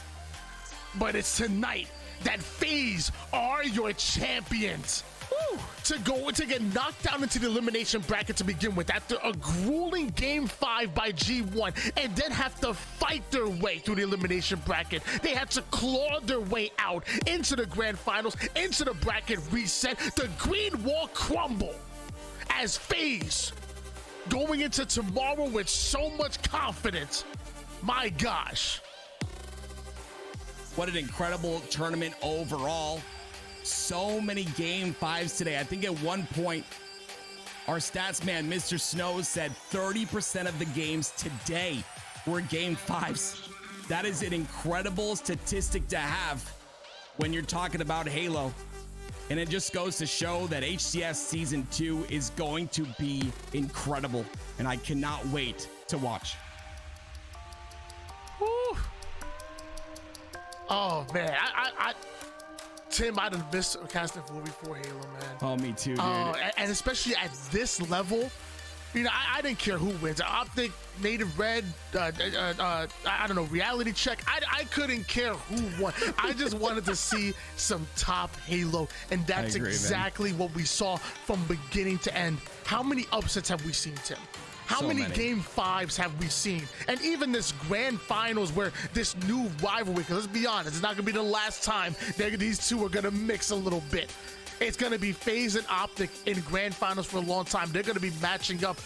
I also want to give a shout out, obviously, to G1, SSG, even Believe the Hype. Believe the Hype. Name's so nice. They put it in twice. They actually had an amazing tournament. So many came out, but somehow it's FaZe that emerged victorious, and FaZe that are your champions. It's an incredible tournament overall, and to think that we still have tomorrow and Tuesday as well. More Halo to be casted. And I agree with you, Tony. I love casting that high-level Halo. Like Frosty said himself, it's like chess, man. It's, you know, every little move counts. Every play you make counts, and it's just a beautiful thing. And I just cannot wait to see the way this season plays out, especially the fact that SSG, like, I think they're they're obviously very strong on land. They didn't place outside of top 2 all of season 1. So I think they're going to come swinging at Charlotte as well. We got some great games on our hands coming up. Wow. Great job casting, you guys. FaZe, congratulations. OpTic taking second place. But remember, we're going to re-rack it and do it all again tomorrow and Tuesday as well. It's another 2-day tournament. We're literally running it back. And there's even more on the line here. These guys already did a good job of explaining exactly what it is that's going on. But Active, any last words before we wrap up the stream? Great job, by the way. Thank you. I really appreciate it. Great job to you as well. You didn't thank yourself yesterday, and it'd be weird if you did, but we got it. You know, you're the man behind it all. So thank you. Thank you to all the production team as well. And a thank you to the community, guys, and of course the other casters. I want to thank the other casters first. Mr. Snow, our stats guy, the casters, Magic, of course, Old Man Mikowski, Tools, incredible job holding the fort before us. But I also want to thank you guys, the community, for supporting us with the Twitch Prime subs, the gifted subs. I didn't get to see any of them. I don't have the chat open, but I'll probably see them later on. I appreciate you guys so much for what you do. Thank you for that. Absolutely. And then Tony, any wrap-up thoughts? Yeah, I mean, this tournament was absolutely phenomenal, and like you kind of said, you guys alluded to multiple times, we're gonna run it right back tomorrow and Tuesday. We're not done. So if you love Halo action like I do, make sure you guys are here. Tim already thanked everybody. The only thing I want to add in is also our amazing competitors. I want to make sure we add them because they put on a crazy show from beginning to end, and let's run it back, baby.